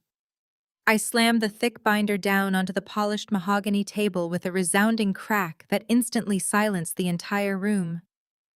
The startled board members jumped in their seats, their eyes darting nervously between the imposing document and my stony expression. I advised Marcus that he would not be resigning today, tomorrow, or ever. I stated clearly that his resignation was explicitly rejected because he no longer held a position at this company to resign from. He was being immediately, unconditionally terminated for cause effective the second I sat in the chairman's seat. Marcus let out a derisive bark of laughter, running a trembling hand through his styled hair. He loudly reiterated that his executive contract was bulletproof, arrogantly demanding that my lawyers read the specific stipulations regarding his $5 million severance. My lead attorney did not say a word, simply sliding the massive compliance file directly across the table until it hit his hands. I instructed him to open it and read the highlighted sections of his employment agreement. I narrated the contents for the benefit of the horrified board members. I explained that his supposedly ironclad contract contained extremely strict non-negotiable fiduciary and morality clauses. These specific clauses mandated immediate termination without compensation for any executive found engaging in grossly unethical behavior or misusing corporate assets. I clicked a button on the boardroom remote, bringing the digital presentation screen back to life. The display illuminated with dozens of highly detailed, meticulously itemized corporate expense reports. Every document bore his authorized digital signature. I pointed directly to the glaring red figures on the screen, exposing his sordid secret to the executives. I detailed how Marcus had systematically expensed luxurious weekend getaways, luxury hotel suites, and incredibly expensive dinners to his corporate account over the past 6 months. He had categorized these romantic rendezvous as vital client acquisition meetings. I then revealed the identity of his secret companion. I announced that he had been conducting a highly inappropriate, forbidden affair with Chloe, a junior analyst who reported directly to him. The board members gasped audibly, their faces twisting in profound disgust as they realized their senior vice president had been funding his illicit romance using company money. I highlighted the exact dates and timestamps, proving beyond a shadow of a doubt that Marcus was entertaining his subordinate in luxury hotel beds while he was officially on the clock and drawing his massive executive salary. He had violated company policy, committed corporate fraud, and completely breached his fiduciary duty. Marcus felt all color drain from his face, his arrogant smirk instantly replaced by a mask of sheer terror. He frantically flipped through the compliance file, desperately searching for a loophole, but the evidence was absolutely flawless. I leaned forward, resting my hands firmly on the polished wood. I told him that because of his documented gross misconduct, his precious golden parachute was completely legally incinerated. There would be no $5 million payout. There would be no favorable recommendation. There would be absolutely zero severance. He was leaving this building with nothing but his suit. Marcus stammered wildly, looking pleadingly at the board members he had worked alongside for years. He begged them to intervene, citing his years of dedicated service and his supposed value to the firm. The executives uniformly averted their eyes, physically recoiling from him, as if he were carrying a contagious disease. Nobody in that room would risk their lucrative careers to defend a terminated fraudster utterly dismantled by the new majority shareholder. The heavy oak doors of the boardroom suddenly clicked open, and Chloe crept into the tense, suffocating space. I had specifically ordered building security to escort her upstairs for this precise moment. She stood trembling near the entrance, clutching a small notebook against her chest. Her eyes were wide with pure panic as she took in the horrific scene. She looked at the damning expense reports illuminated on the presentation screen, then looked at his pale, defeated face. The reality of her situation crashed down upon her shoulders. She was involved in a massive corporate fraud scandal with a terminated executive, and she was standing directly in front of the furious woman who now owned the entire company. Marcus rushed toward her, his voice dripping with desperate toxic manipulation. He urged her to tell the board they were conducting off-site mentoring sessions, practically begging her to corroborate his frantic lies. Chloe took a step backward, dodging his grasping hands. The sheer desperation in her eyes hardened into raw, calculated preservation.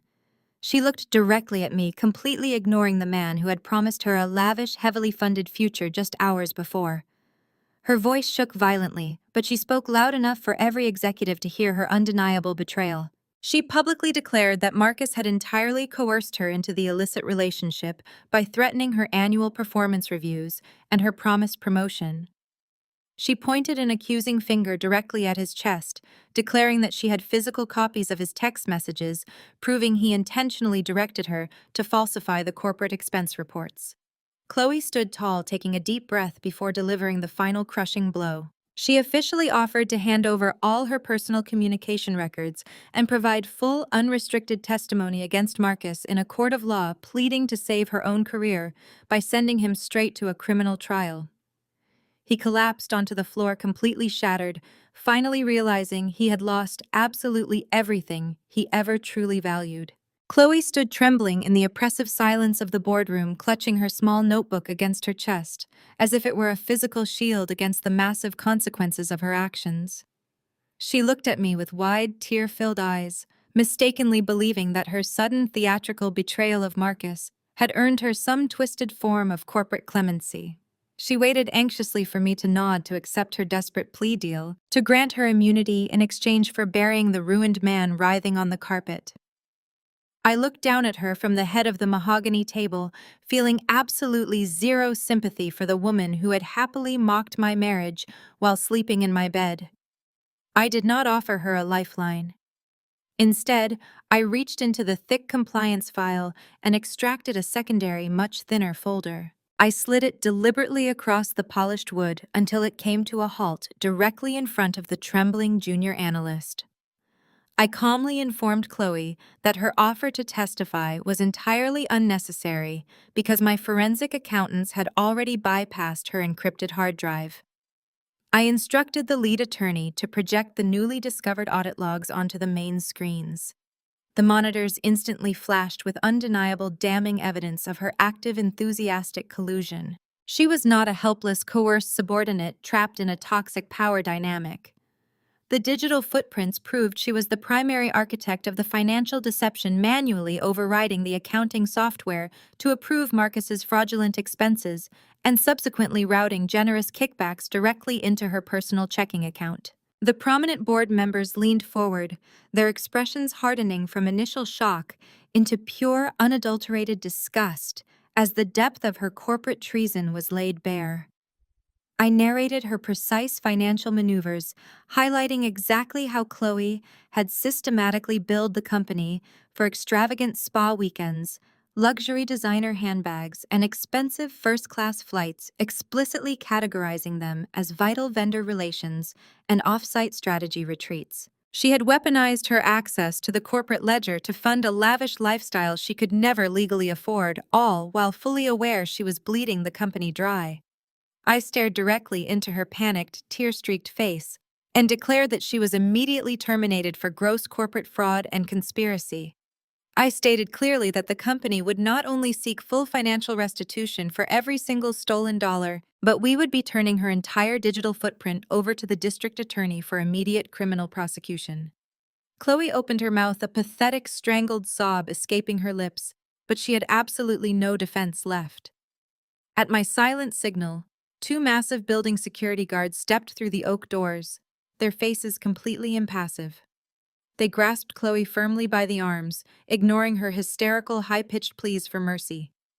They dragged her backward out of the executive suite, forcing her to endure a deeply humiliating, highly public march past the very colleagues she had so arrogantly stepped on to climb the corporate ladder. In one sweeping, definitive stroke, she had permanently lost her lucrative career, her professional reputation, and the wealthy target she had banked her entire future on. Marcus remained crumpled on the plush carpet, watching the undignified removal of his mistress with empty, dead eyes. The absolute reality of his total annihilation had finally paralyzed his vocal cords. He had entered the boardroom, expecting to extort a $5 million severance package and leave as a conquering hero. Instead, he was a terminated, publicly disgraced fraudster facing imminent arrest, stripped of the corporate armor he had used to terrorize me just an hour earlier at the courthouse. The security guards promptly returned, marching directly toward Marcus. They hauled him roughly to his feet, treating the former senior vice president like a common trespasser. He did not fight back as they stripped him of his corporate keycard, his company-issued smartphone, and his elite executive parking pass. He was forcefully escorted out of the building in complete, deafening silence, leaving behind his shattered kingdom in utter disgrace. I watched the heavy doors close behind him, feeling the suffocating decade-long weight of his psychological manipulation finally lift from my shoulders. I turned my attention back to the remaining board of directors, who were staring at me with a potent mixture of profound respect and genuine fear.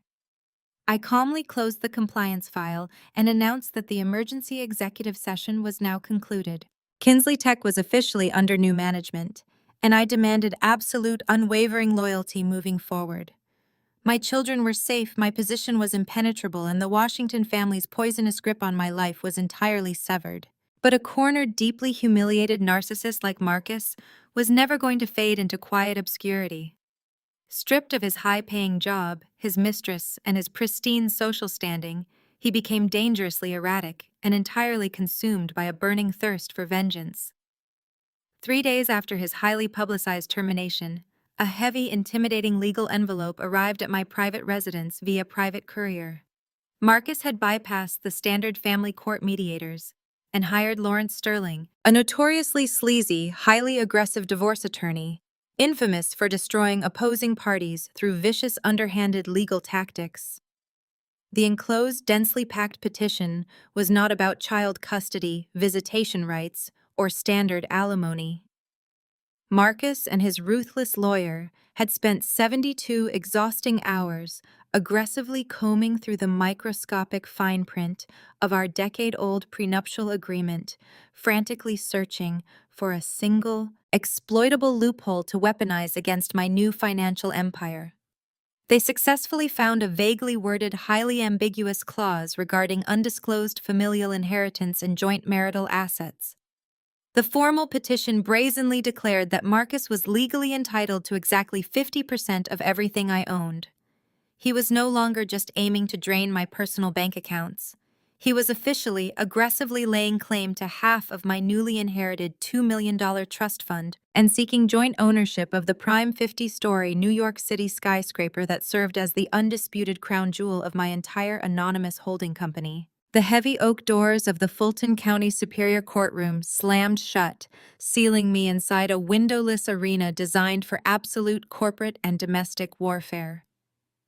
Lawrence Sterling paced the center aisle like a starved predator, his perfectly tailored pinstripe suit failing to mask the inherent sleaziness radiating from his every pore. He slammed his manicured hands onto the wooden railing of the witness stand, leaning inches from my face, as he launched his aggressive cross-examination. He did not bother with any professional pleasantries, instead immediately accusing me of executing a long, highly premeditated, and deeply malicious campaign of financial deception against his unsuspecting client in a desperate attempt to ruin him. Sterling dramatically flourished a printed copy of our decade-old prenuptial agreement, specifically jabbing his finger at a highlighted subsection regarding the commingling of undisclosed familial assets. He loudly declared to the packed gallery that I had maliciously hidden a $2 million trust fund and a highly lucrative Manhattan skyscraper while pretending to be a financially dependent, unemployed housewife. He painted Marcus as a devoted, hard-working executive who had unknowingly subsidized my secret corporate empire using his own grueling corporate salary, while I sat comfortably at home, secretly plotting against him and hoarding millions of dollars for my own exclusive, selfish benefit. Sterling pivoted smoothly, pacing back and forth before projecting blown-up financial records onto the large courtroom monitors to visually reinforce his completely fabricated narrative.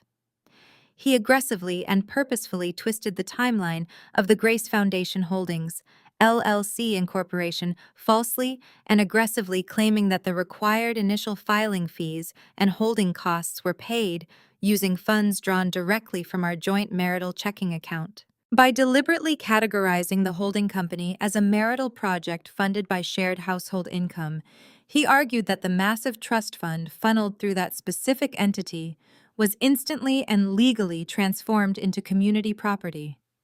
Marcus sat confidently at the petitioner's table, shooting me a cold, arrogant smirk that completely ignored his own recent highly public termination for corporate fraud.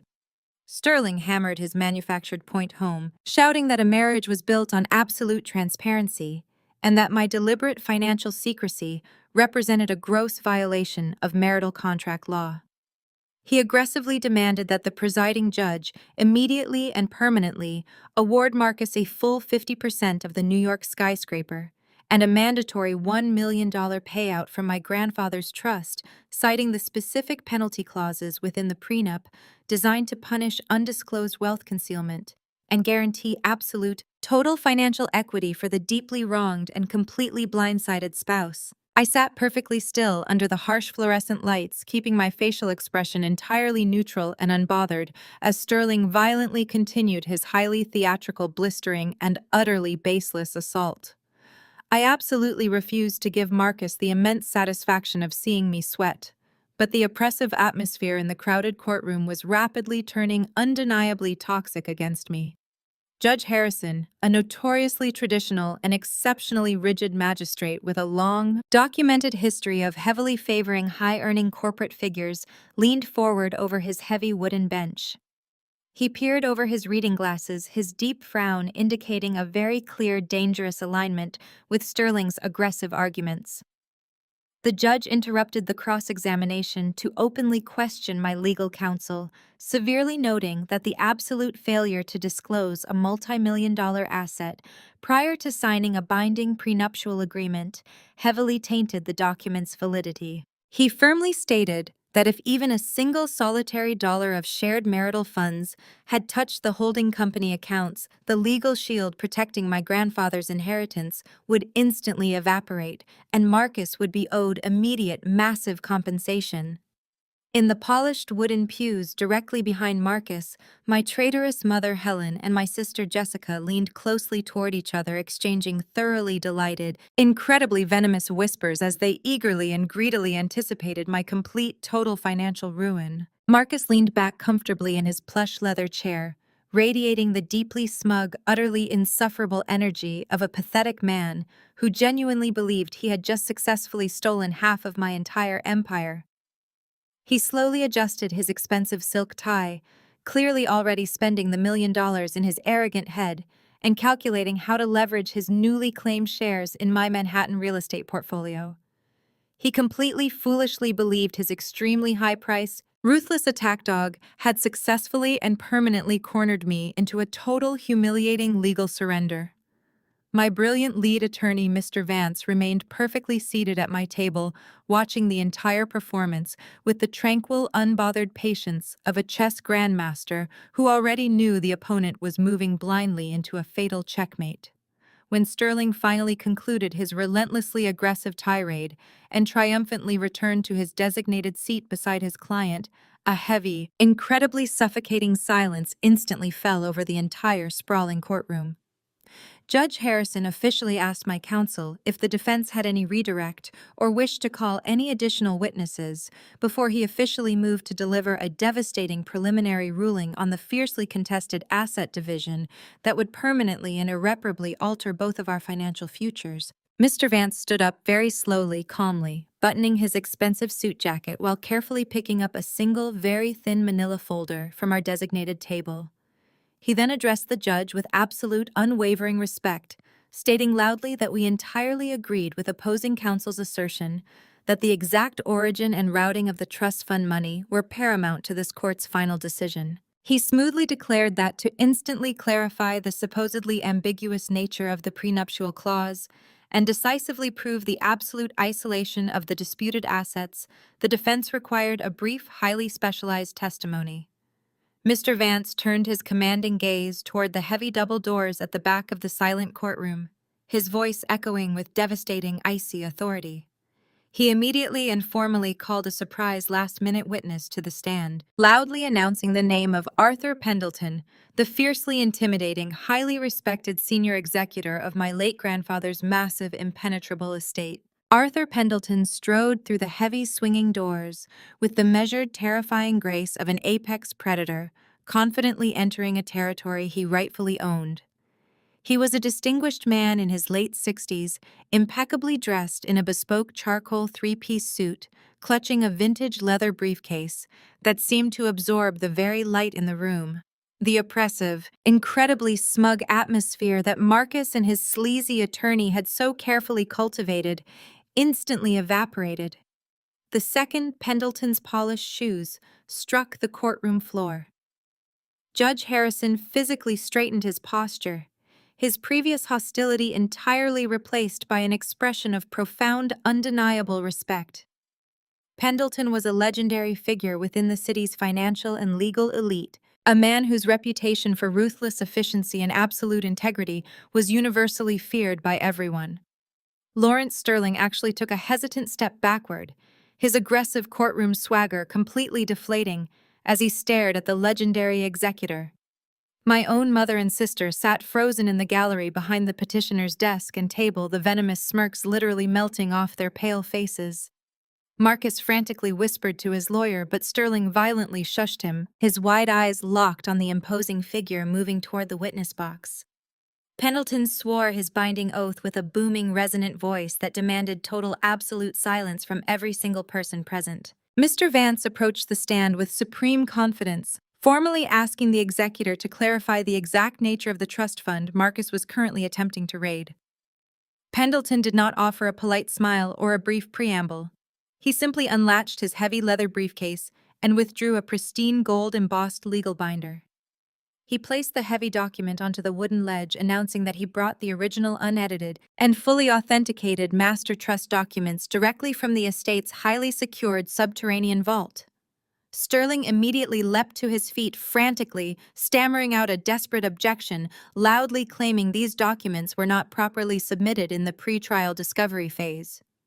Judge Harrison swiftly slammed his gavel down aggressively, overruling the objection and ordering Sterling to sit down and remain completely silent.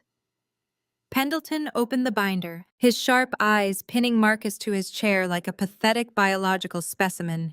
He testified under oath that my late grandfather was a brilliant, incredibly perceptive visionary who possessed a distinct, unparalleled ability to identify toxic opportunists. The executor explicitly stated that my grandfather had spent years silently observing the greedy, manipulative behavior of both Marcus and his notoriously corrupt father Thomas. The entire courtroom held its collective breath as Pendleton meticulously dismantled the entire foundation of the opposition's highly publicized case. He revealed that my grandfather deeply despised the profound sense of entitlement radiating from my former husband and his deeply unethical family. Knowing exactly how relentlessly Marcus would attempt to financially exploit me in the future, my grandfather had specifically engineered the inheritance with an ironclad, legally impenetrable, bloodline-only protection clause. Pendleton read the heavily guarded stipulation aloud, his powerful voice echoing beautifully off the paneled walls. The complex legal clause explicitly and permanently isolated the $2 million trust fund and the New York City skyscraper from any possible marital commingling, regardless of whatever flawed, vaguely worded prenuptial agreements were signed before or after the massive asset transfer. He clarified that the holding company was entirely structured under a specialized generational trust matrix, rendering it totally immune to standard community property laws. Pendleton looked directly at Judge Harrison, handing over the certified stamped financial tracing logs. He proved definitively that not a single solitary penny of shared marital income had ever crossed paths with the estate accounts. The financial borders were completely pristine, guarded by hidden legal tripwires that Marcus had just foolishly triggered by bringing this baseless, greedy lawsuit. Sterling sat completely paralyzed at the plaintiff's table, his expensive gold pen slipping from his trembling fingers and clattering loudly onto the mahogany desk. Marcus violently grabbed his lawyer's arm, desperately demanding that he do something, but the slick attorney simply shook his head in absolute crushing defeat. The so-called loophole they had aggressively banked their entire malicious strategy on was absolutely worthless, instantly overridden by a superior, vastly more sophisticated legal instrument designed by a billionaire to squash pathetic gold diggers. Judge Harrison adjusted his reading glasses rapidly, scanning the certified documents provided by the legendary executor. The stern magistrate's face hardened into a mask of pure judicial fury as he realized he had almost been manipulated into participating in a fraudulent, highly illegal asset grab. He slammed his heavy wooden gavel down with enough sudden force to make Marcus visibly jump in his leather chair. The judge loudly declared that the petitioner's claim was entirely frivolous, completely lacking any legal merit whatsoever, and built on a weak foundation of gross misrepresentation. He immediately and permanently dismissed Marcus's custody and asset petition with extreme prejudice, permanently barring him from ever even attempting to lay claim to my grandfather's estate again. Marcus slumped forward, burying his face in his trembling hands, as the suffocating reality of his total financial ruin violently washed over him. I stood up from my leather chair, completely ready to walk out of that courtroom a completely victorious, legally untouchable woman. But Arthur Pendleton did not step down from the witness stand. The imposing executor calmly reached back into his vintage leather briefcase and slowly pulled out a secondary, significantly thicker red file. He turned back to Judge Harrison, his stony expression turning downright lethal. Pendleton casually announced to the breathless room that while thoroughly reviewing the complex financial interactions between my pristine estate and the petitioner's extended family, he had uncovered something highly disturbing.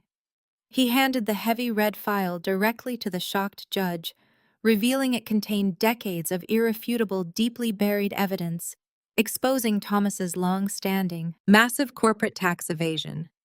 The damning documents practically guaranteed a massive federal indictment, ensuring that Marcus's corrupt father would soon face a brutal, highly publicized criminal investigation that would obliterate their entire family legacy forever. The spectacular collapse of my opposition inside that courtroom triggered a catastrophic chain reaction that rapidly dismantled the fraudulent foundation of my biological family's entire existence.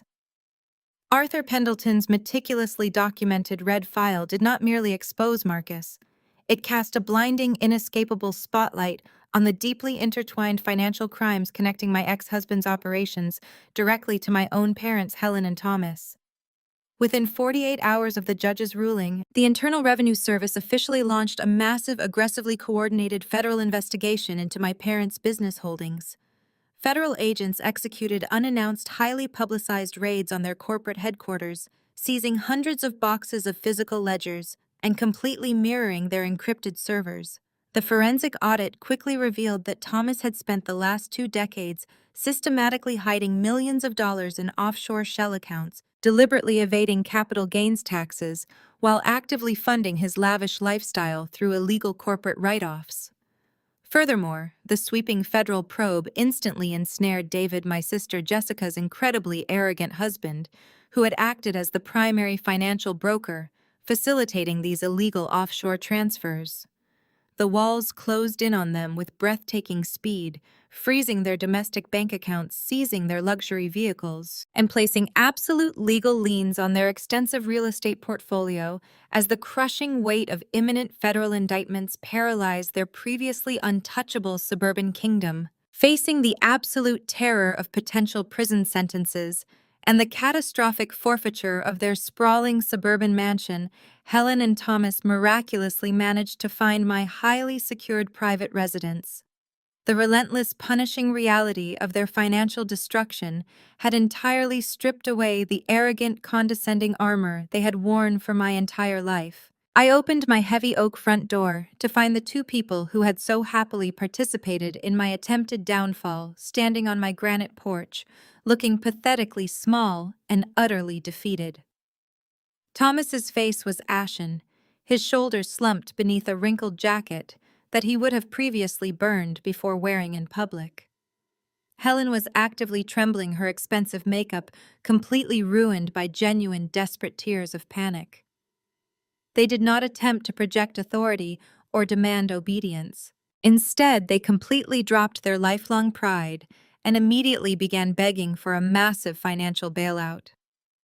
Helen reached out her hands, shaking violently, pleading with me to leverage my grandfather's vast estate to pay their exorbitant legal retainers and settle their mounting federal tax penalties.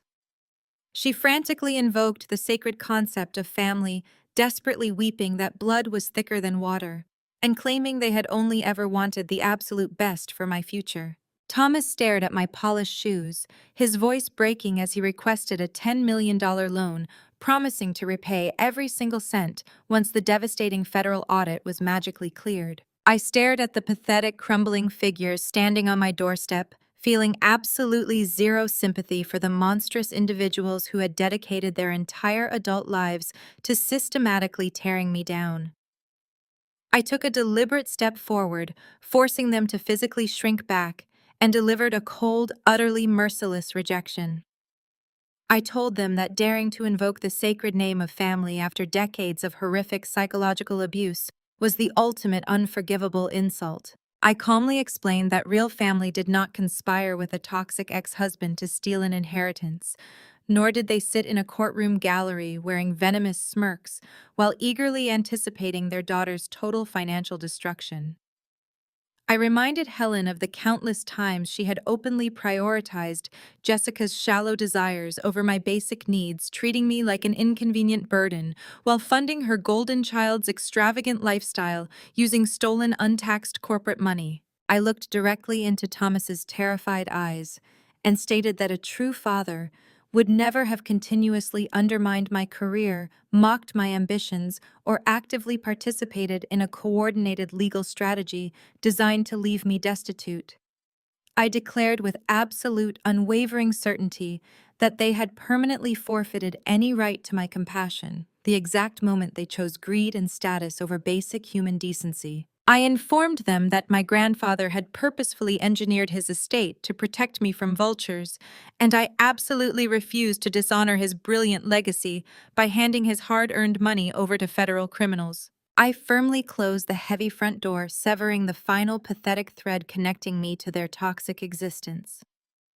Outside on the pristine granite steps, Helen collapsed into a sobbing, hysterical mess, while Thomas simply stared blankly at the polished wood, the devastating reality of his imminent incarceration finally breaking his spirit. They were utterly alone, entirely stripped of the vast financial armor they had spent decades ruthlessly hoarding. The swift, merciless hand of federal justice was already moving to completely dismantle their remaining assets, permanently erasing the powerful suburban empire they had built on a foundation of massive deceit. They had blindly assumed their wealth provided absolute immunity, but that delusion was now thoroughly destroyed. Meanwhile, the devastating shockwaves of the sweeping IRS investigation were already tearing through the rest of the deeply corrupted family structure. Jessica, my perpetually pampered sister, sat paralyzed in her suddenly frozen penthouse apartment, frantically refreshing bank applications that displayed zero available balances. The luxurious, untouchable reality she had arrogantly flaunted for years had instantly evaporated, exposing the terrifying truth that her entire glamorous existence was funded by stolen money. Realizing that her lucrative financial lifeline was permanently severed and that federal agents were actively circling her residence, Jessica's fragile loyalty instantly shattered. She recognized that without immediate action, she would inevitably share their dismal fate. Watching the endless stream of illicit cash completely dry up, she furiously turned her vicious, unbridled rage directly onto David. She wildly accused her disgraced husband of gross incompetence and actively prepared to brutally sacrifice him to the federal prosecutors in a desperate, highly calculated bid to secure her own immunity, desperately hoping to save her incredibly selfish skin from the incoming legal slaughter. She was fully prepared to completely annihilate the man she married if it meant avoiding a highly publicized, humiliating prison sentence. Jessica wasted absolutely no time executing her ruthless, self-serving exit strategy. She knew that associating with a federally indicted financial broker would permanently banish her from the elite Atlanta social circles she valued above her own blood. She pinpointed David's exact location using their shared calendar, finding him desperately trying to maintain his crumbling facade at the prestigious Buckhead Country Club. It was the absolute peak of the Sunday brunch hour, the sprawling dining room packed shoulder to shoulder with the city's wealthiest investors, socialites, and corporate titans. David was standing by the mahogany bar, gripping a crystal tumbler of expensive scotch, sweating profusely while attempting to pitch a desperate investment scheme to a group of highly skeptical hedge fund managers. He was frantically trying to secure emergency capital to hire a high-profile criminal defense attorney, totally unaware that the greatest threat to his freedom was marching directly across the imported Persian rugs behind him. Jessica did not quietly pull him aside or request a private conversation in the lobby. She stormed straight into the center of the crowded bar area, her face twisted into a mask of calculated, furious victimhood, preparing to serve him up as a sacrificial lamb. She dramatically slammed a thick stack of expedited divorce filings violently onto the polished wood of the bar, scattering David's drink and shattering his desperate illusion of control.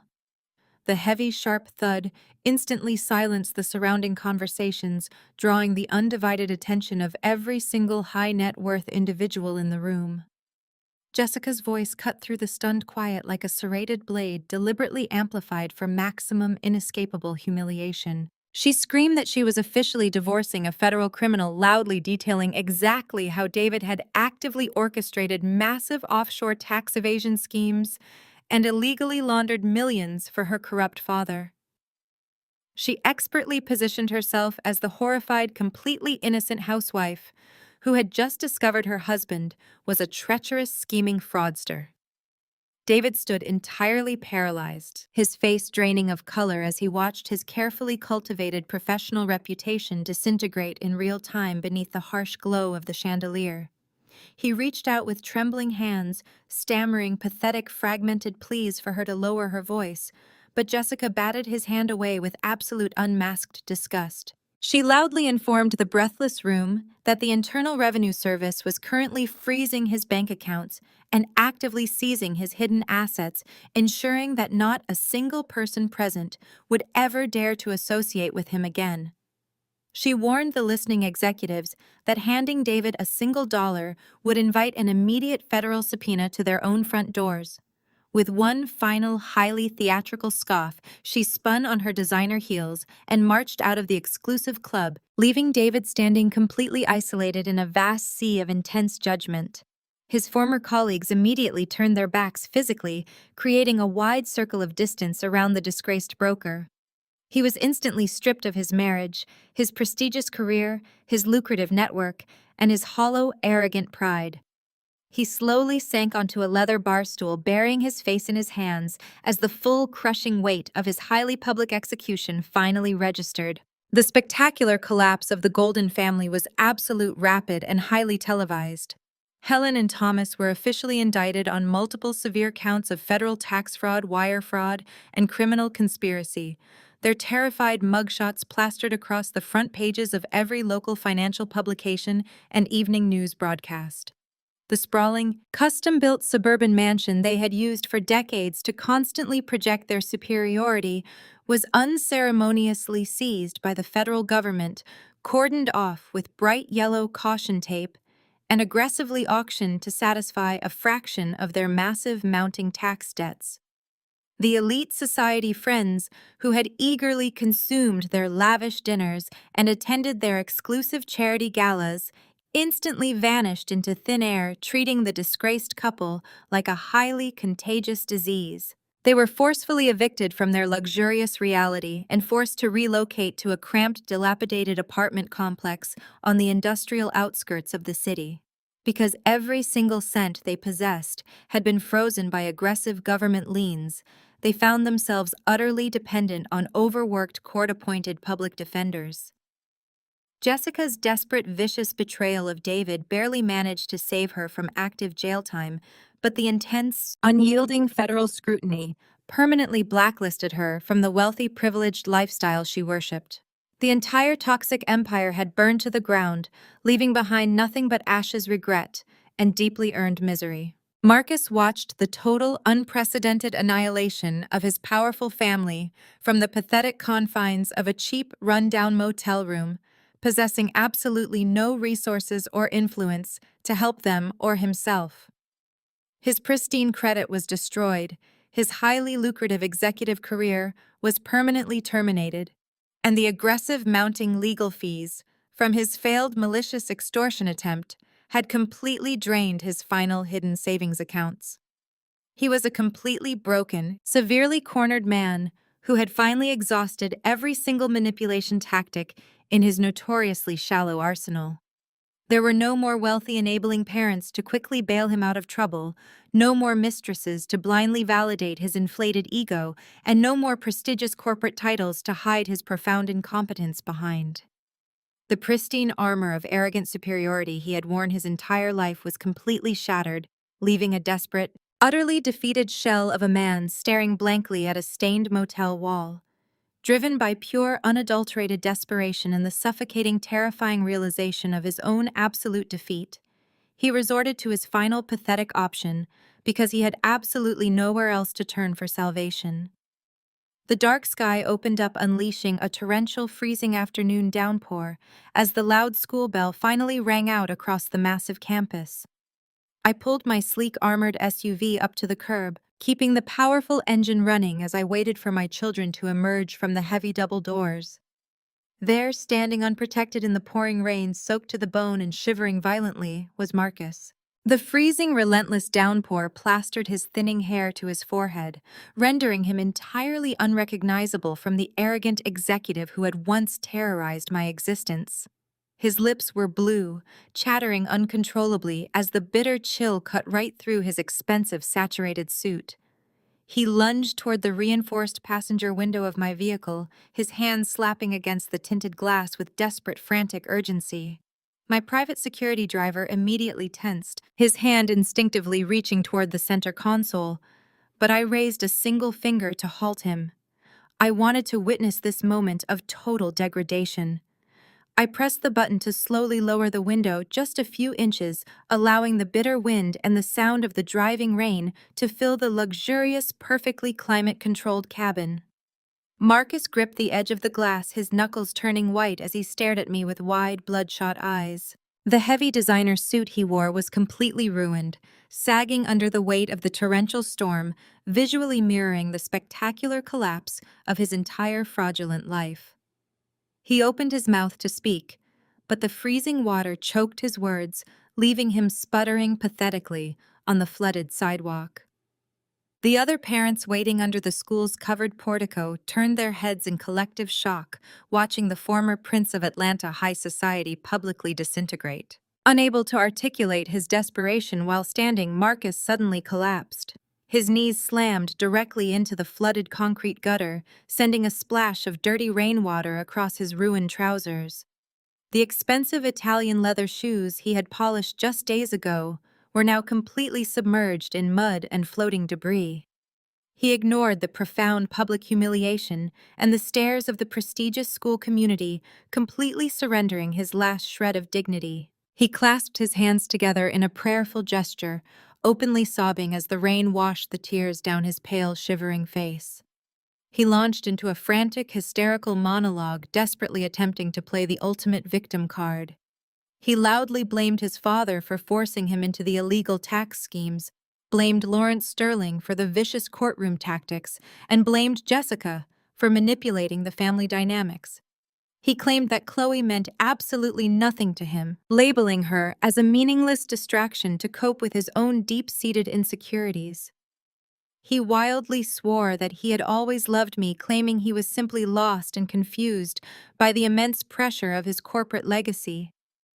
He begged for my forgiveness with a strangled, pathetic wail, promising to entirely reinvent himself, to attend therapy, and to finally be the devoted, faithful husband I had always deserved. He pleaded for just one more chance to prove his loyalty, practically demanding that I use my grandfather's vast wealth to save him from impending federal prison time in the name of our shared history and the family we had built. I sat perfectly still in the plush leather seat, my expression carved from cold, solid, pure ice. I looked down at the writhing, sobbing man, kneeling in the filthy street water, searching my soul for even a microscopic trace of sympathy or lingering affection. I found absolutely nothing but hollow, resounding apathy. This was the exact same man who had confidently swaggered into the courtroom, intending to steal half of my inheritance and leave me destitute. This was the narcissist who had gladly flaunted his mistress in my face, mocked my professional ambitions, and participated in a coordinated campaign of psychological warfare designed to break my spirit. His current tears were not born of genuine remorse. They were the terrifying byproduct of facing imminent incarceration and total financial starvation. He did not regret hurting me. He only regretted losing his golden parachute. The tailored jacket clung to his skin like a wet shroud, exposing the hollow, weak frame he had always tried to mask with aggressive bluster. The absolute absurdity of his promises echoed hollowly against the storm. He honestly believed he could erase decades of calculated cruelty with a dramatic, rain-soaked performance outside our children's school. He was banking on the weak, compliant wife he thought he knew, fundamentally failing to realize that the woman sitting in the armored vehicle had buried that version of herself a long time ago. I met his desperate, pleading gaze with a stare so utterly devoid of warmth, it made him physically recoil. I then smoothly instructed my driver to open the heavy door and step out with my umbrella. Standing under the wide black canopy shielded entirely from the raging storm, I looked down at Marcus. I calmly and loudly stated that his pathetic display was an insult to my intelligence. I told him he was fundamentally incapable of change because his entire existence was built on a foundation of lies, entitlement, and theft. I leaned down slightly, my voice cutting through the heavy rain with lethal precision. I informed him that he had spent his entire life arrogantly believing he was the ultimate prize I was lucky to possess, when in reality, he was nothing more than a toxic anchor pulling me down. I reminded him that while he was busy tearing me down to elevate his own fragile ego, I was silently building an impenetrable fortress. I looked at him with profound disgust and declared that the only tragedy here was that I had ever wasted a single moment of my youth believing he was a man of substance. I delivered the final crushing blow, stating that he was completely insignificant to my future, a miserable footnote in my history who deserved every second of the federal sentence waiting for him. I turned my back on his horrified face, stepped smoothly back into my chauffeured car, and ordered the driver to pull away. As the heavy tires rolled forward, I watched through the tinted glass, permanently leaving Marcus kneeling alone in the flooded gutter as my children safely entered the vehicle from the protected courtyard, effectively closing this deeply dark chapter of my life forever. The rain continued to batter the tinted windows of the SUV as we pulled away from the campus, but inside the cabin the atmosphere was incredibly warm and profoundly peaceful. I looked through the rearview mirror at my two beautiful children, safely buckled into their leather seats and happily chatting about their school day. They had completely missed the pathetic, humiliating public display in the flooded street, an intentional layer of protection I had deliberately orchestrated. I felt a massive, suffocating physical weight permanently lift from my shoulders as the kneeling figure disappeared completely into the rearview mirror. The toxic, suffocating fog that had relentlessly choked my entire adult life was finally irreversibly gone. For the very first time in over a decade, I could breathe without inhaling the heavy, oppressive scent of deceit, manipulation, and conditional love. I turned my attention back to the road ahead, a quiet, resolute smile slowly spreading across my face. The absolute worst of the storm was entirely behind me, and the meticulous legal machinery I had set into motion was about to deliver its final devastating strike. 2 weeks later, the sterile, brightly lit environment of the family court felt vastly different than my previous highly anxious visits. I sat at the plaintiff table completely relaxed, wearing a sharply tailored navy blue suit that perfectly projected my absolute, unshakable confidence.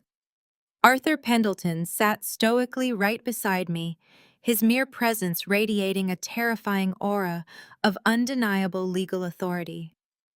Across the polished mahogany aisle, Marcus looked like an entirely different human being. He was completely alone. He sat hunched over the respondent table wearing a noticeably poor-fitting cheap suit, violently contrasting with the expensive bespoke armor he used to effortlessly flaunt. His slick attorney had officially abandoned him the very second his retainer bounced, forcing Marcus to rely on a heavily overworked state-appointed lawyer who looked thoroughly exhausted and completely uninterested in his arrogant excuses. There were no arrogant smirks, no aggressive posturing, and absolutely zero attempts to intimidate me. Marcus simply stared blankly at the wooden table, his face a terrifyingly hollow mask of pure, unadulterated defeat. Judge Harrison presided over the final divorce hearing with the swift, ruthless efficiency of a magistrate who had absolutely zero tolerance for fraudsters.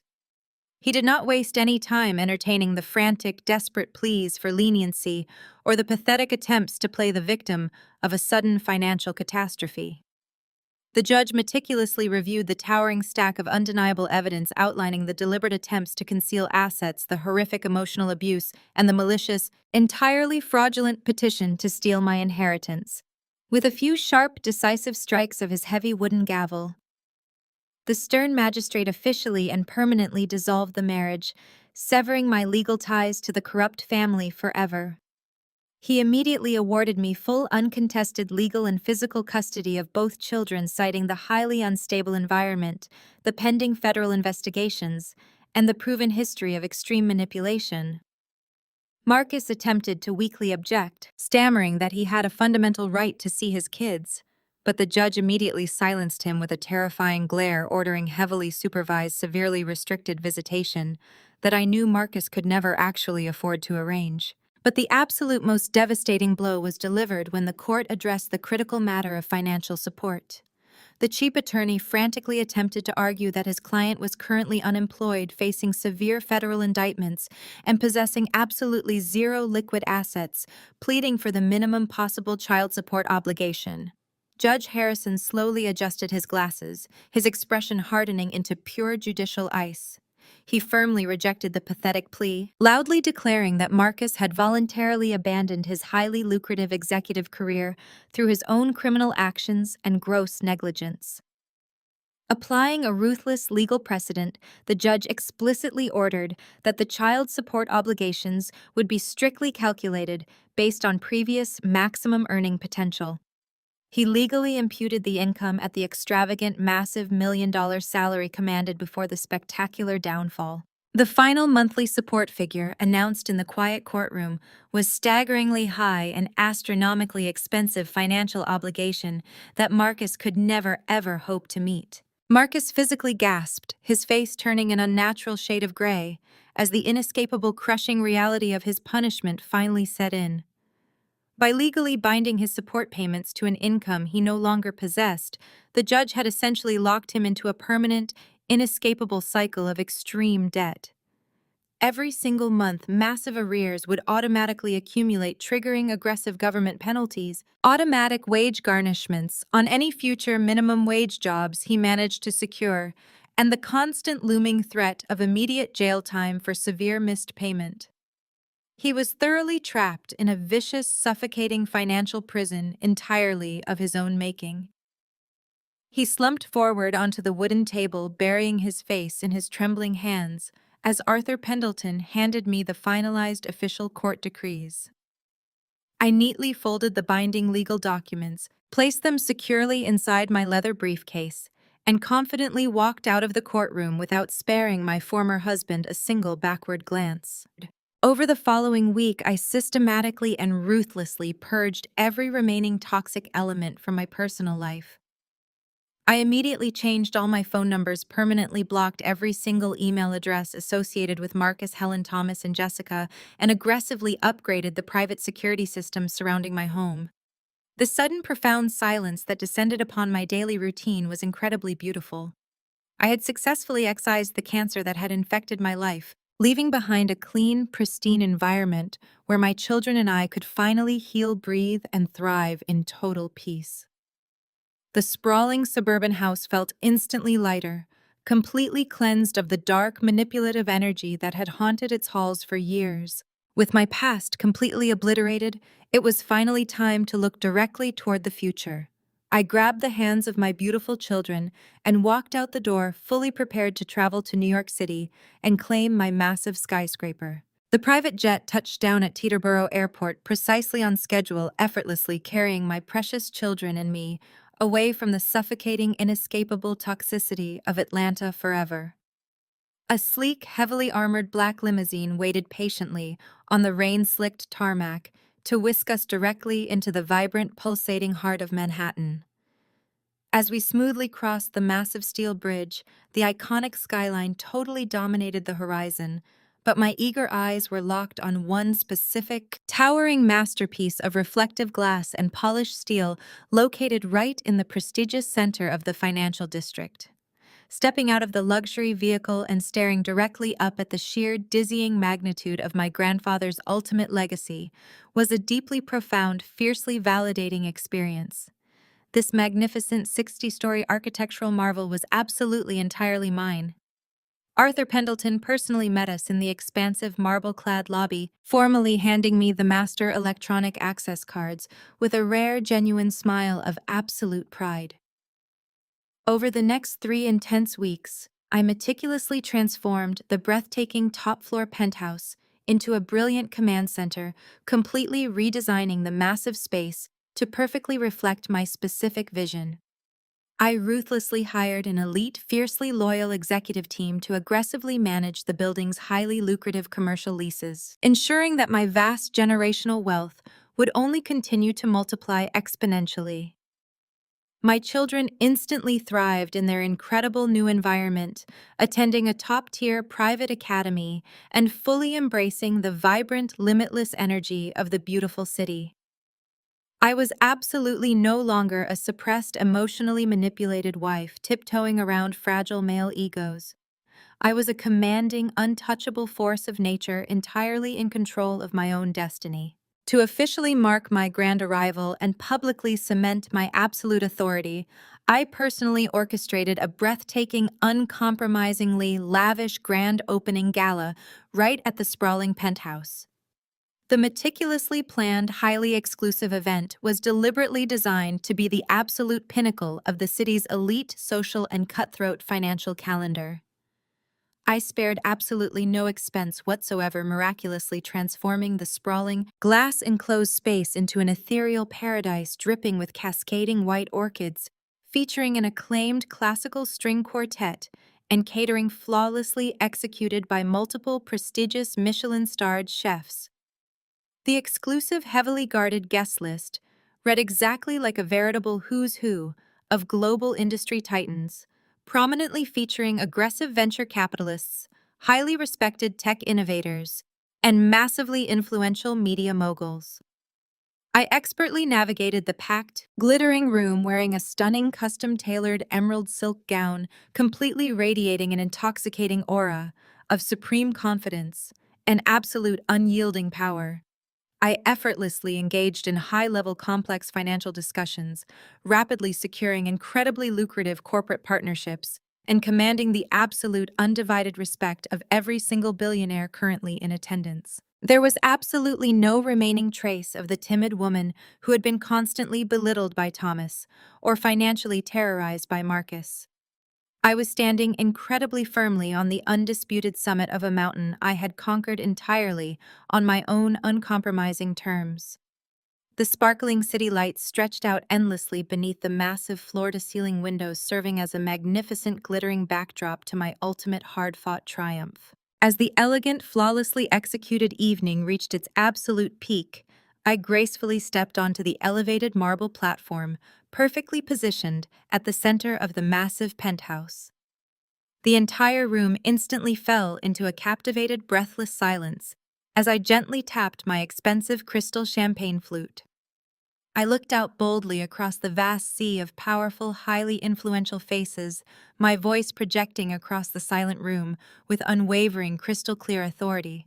I spoke passionately and eloquently about my brilliant grandfather, publicly honoring his incredible foresight, his relentless, unmatched work ethic, and his profound, unwavering dedication to actively protecting his biological bloodline. But I absolutely did not stop at simply celebrating my own monumental, highly publicized inheritance. I took a deep, steadying breath and officially announced the launch of the Vanguard Empowerment Trust, a massive, multi-million-dollar philanthropic foundation permanently endowed by my personal estate. I passionately detailed the organization's critical core mission, providing elite legal representation, comprehensive financial restructuring, and aggressive career placement for marginalized Black women who have survived severe financial abuse and domestic manipulation. I loudly declared that my vast, unshakable wealth would actively serve as a devastating permanent weapon against the exact type of toxic, predatory men who had previously attempted to completely destroy my own life. The captivated room immediately erupted into a deafening, thunderous standing ovation, the explosive applause echoing beautifully against the reinforced glass walls, as countless flashbulbs brilliantly illuminated my absolutely triumphant face. 1,000 miles away, a radically different scene was unfolding inside a severely cramped, dingy two-bedroom apartment located on the polluted industrial outskirts of Atlanta. The peeling, water-stained walls and flickering fluorescent lights provided a stark, depressing visual contrast to the vibrant penthouse currently displayed on the television screen. Marcus sat slumped on a cheap, sagging thrift store couch, nursing a warm beer while wearing a visibly stained, heavily worn t-shirt. David sat silently on the peeling linoleum floor beside him, his previously arrogant face now covered in dark, exhausted stubble. Helen and Thomas miserably occupied two mismatched folding chairs, their hollow eyes completely glued to the small, cracked television set resting on a plastic crate. They watched in suffocating, absolute agonizing silence as a major national news network broadcasted my exclusive penthouse gala live. They painfully watched me flawlessly command a massive room full of billionaires radiating untouchable power while boldly launching a foundation that mathematically dwarfed their entire seized criminal empire. The crushing, absolutely inescapable magnitude of their monumental greed-driven mistake settled heavily over the filthy room like a suffocating permanent toxic shroud. They had eagerly conspired to financially break a woman they blindly perceived as weak, only to inadvertently unleash an unstoppable titan who now entirely controlled the world they were permanently banished from. Marcus stared blankly at my radiant, victorious face on the glowing screen, the bitter, agonizing realization physically tearing him apart as he finally understood that he had aggressively thrown away an absolute queen for a handful of dirty, worthless pennies. The stark, unforgiving glow of the cracked television screen illuminated the absolute despair etched permanently across Marcus's face as the live broadcast concluded. He sat completely paralyzed on the stained cushions, the suffocating reality of his monumental failure wrapping around his throat like a steel vice. Beside him, David stared blankly at the peeling linoleum floor, silently mourning the prestigious reputation and lucrative career he had arrogantly allowed Jessica to annihilate. Helen and Thomas remained frozen in their mismatched folding chairs, trapped in a personal hell entirely of their own making. They were facing imminent federal prison sentences, stripped of their stolen wealth, and forced to witness the phenomenal rise of the daughter they had spent a lifetime systematically trying to destroy. The deafening silence in that cramped, moldy apartment was the ultimate soundtrack of their profound ruin. They had actively chosen to bet against my potential, blindly assuming their toxic alliance could easily crush my spirit and seize my grandfather's legacy. Instead, their malicious greed had triggered their total financial and social obliteration. I did not waste a single second wondering about their miserable fate, knowing the federal justice system would meticulously dismantle whatever pathetic remnants of their lives remained. Miles above that pathetic scene, brilliant morning sunlight poured generously through the expansive floor-to-ceiling windows of my Manhattan penthouse. I stood perfectly still near the reinforced glass, holding a warm cup of artisan coffee, while gazing out over the sprawling, vibrant cityscape I had successfully conquered. The massive, highly publicized gala from the previous night had been an absolute triumph, but the profound, quiet peace of this new morning was infinitely more satisfying. There were no longer any toxic voices aggressively demanding my submission, no condescending whispers questioning my ambitions, and absolutely no manipulative individuals attempting to drain my hard-earned resources.